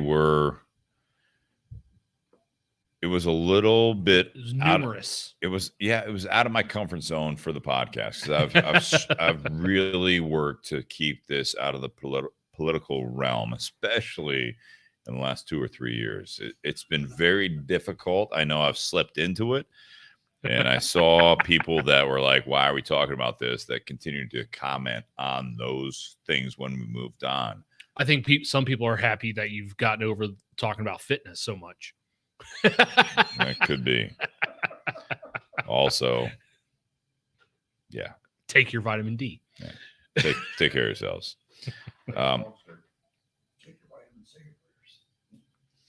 I'll comment on these two things. One, the American dream, and then also the hobby, becoming from a hobby to an obsession.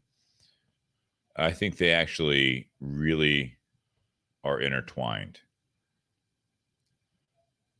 I don't want to summarize things that I've said in the past about making sure you take care of your own home life and your inner circle. I don't want people to forget that. For those first-time listeners, this is such a huge thing, is that if all you do is focus on the dream, or you focus on the things outside that are happening, you will neglect, and your family will fall apart, and you'll be upset, and you'll be depressed. I mean, I did it in a very more tactful way in the past, where it's like, you got to focus on your inner circle, and then you can focus outside that. Summarize that. If you don't focus on your personal life, what are you drinking to? Because it's one of the games. Anytime you say focus. Yeah, it's going to keep happening. No, but shots. Sorry. It's all right. All of these topics that we talked about tonight were very, very imperative to you as a person. Find a passion that you want to follow, and make sure that the people that are around you, or the people that are coming into your life, are people that you want to be in your life. I think this is something that you can learn a lot from. I think hobbies can become obsessions, and that's a negative. I think if it becomes a passion, I think that's going to be something that you can control. And I encourage everyone to find their passion, not just a hobby, but I think hobbies, more importantly, can lead into passions. Whether it be your job, whether it be your family, whether it be someone that you're into, whether it be whatever it is, I think that you can follow your passions. And I think that's more important than being obsessed with something, so that you are trying to impress yourself and other people. I think the American dream is something that we have lost in this country, and as Ray has shown, that it has been lost elsewhere. The American dream is not a negative. This day and age, I feel like it is a negative. And I think the American dream is about opportunity, and I think it's about success. And I love the fact that, Ray commented about 2 cities in America, or in U.S., that are absolutely sick, and people are fleeing in our own country because it's terrible. They've been taken advantage of. The rich is taking advantage of the poor, and that's going to keep happening. That's going to happen in Columbus. It's going to happen in Cincinnati. It's going to happen in Cleveland, because when you lose the bearings and all you do is think about people's feelings, or at least you preach the feelings, that's where the problems happen, because there is a nuts and bolts part of it, is that you want to provide some sort of a framework for success for future generations. That was the American dream. You don't have to succeed. It's your next generation and their generation after that. That is the American dream, is that you can provide something for the people going forward. And I look at what we're drinking tonight and what we're smoking tonight, with that, is that this is a 6-year bottle that we were drinking tonight. The first cigar was the Rocky Patel Edge 20th. That's a 10-year wrapper. Wow. If you were looking for the quick fix like everyone's looking for right now, that cigar would taste like shit. The rye that we were drinking tonight from Watershed, local in Columbus, Ohio, Amy from Watershed literally said we wanted it to be a 5-year bottle. And we waited. And we're so happy we did. They put the effort in for the long term. And I think that's so huge. It's not about you right now. Where do you want to be? Where do you want your legacy to go? Where do you want all that? That was the American dream back in the day. I think it's the American dream now, to the people that are paying attention, is that it's not about what you can do. It's like, what can you do for your legacy, and what can you do for the generations that follow you? And the problem with the American dream now is that people hate the people that generations back they're benefiting from. People that had that dream, that were modest. They wanted more for their kids. They wanted more for their grandkids. And they want more for everyone else. So they put it out there. I think the American dream is just to, going back to it, is put a roof over your head, have a good job that you enjoy, you don't hate. If you do better than that, great. But the golden streets back in the day of the American dream, we all know they don't exist. But there's an opportunity there just to be better and to work for it. Happy Whiskey Wednesday, guys. Happy Whiskey Wednesday. Happy Valentine's Day for those that listen to this before Valentine's Day. I hope you guys listen to next week's podcast. We have a married couple, Shannon and Shannon. Mm-hmm. You're very familiar with one of the Shannons. You're going to be introduced to the other Shannon, and we will be helping them embark on their journey. Yeah. And I know we didn't really focus any attention on our YouTube listeners out there. Wanted to ask where we are in Columbus. We're over on the east side of Columbus near Easton. So, because they had commented when I was talking about LFD and stuff like that. Sure. So, don't want you to think we're ignoring you. We don't always see those comments as much because most of our audience participation does come from Facebook. Yeah. Don't want to leave you out. We're in Columbus near Easton. If you're in the area, come on by on a Wednesday night and be a part of the conversation. Yeah, absolutely. Cheers, guys. Cheers. Boom.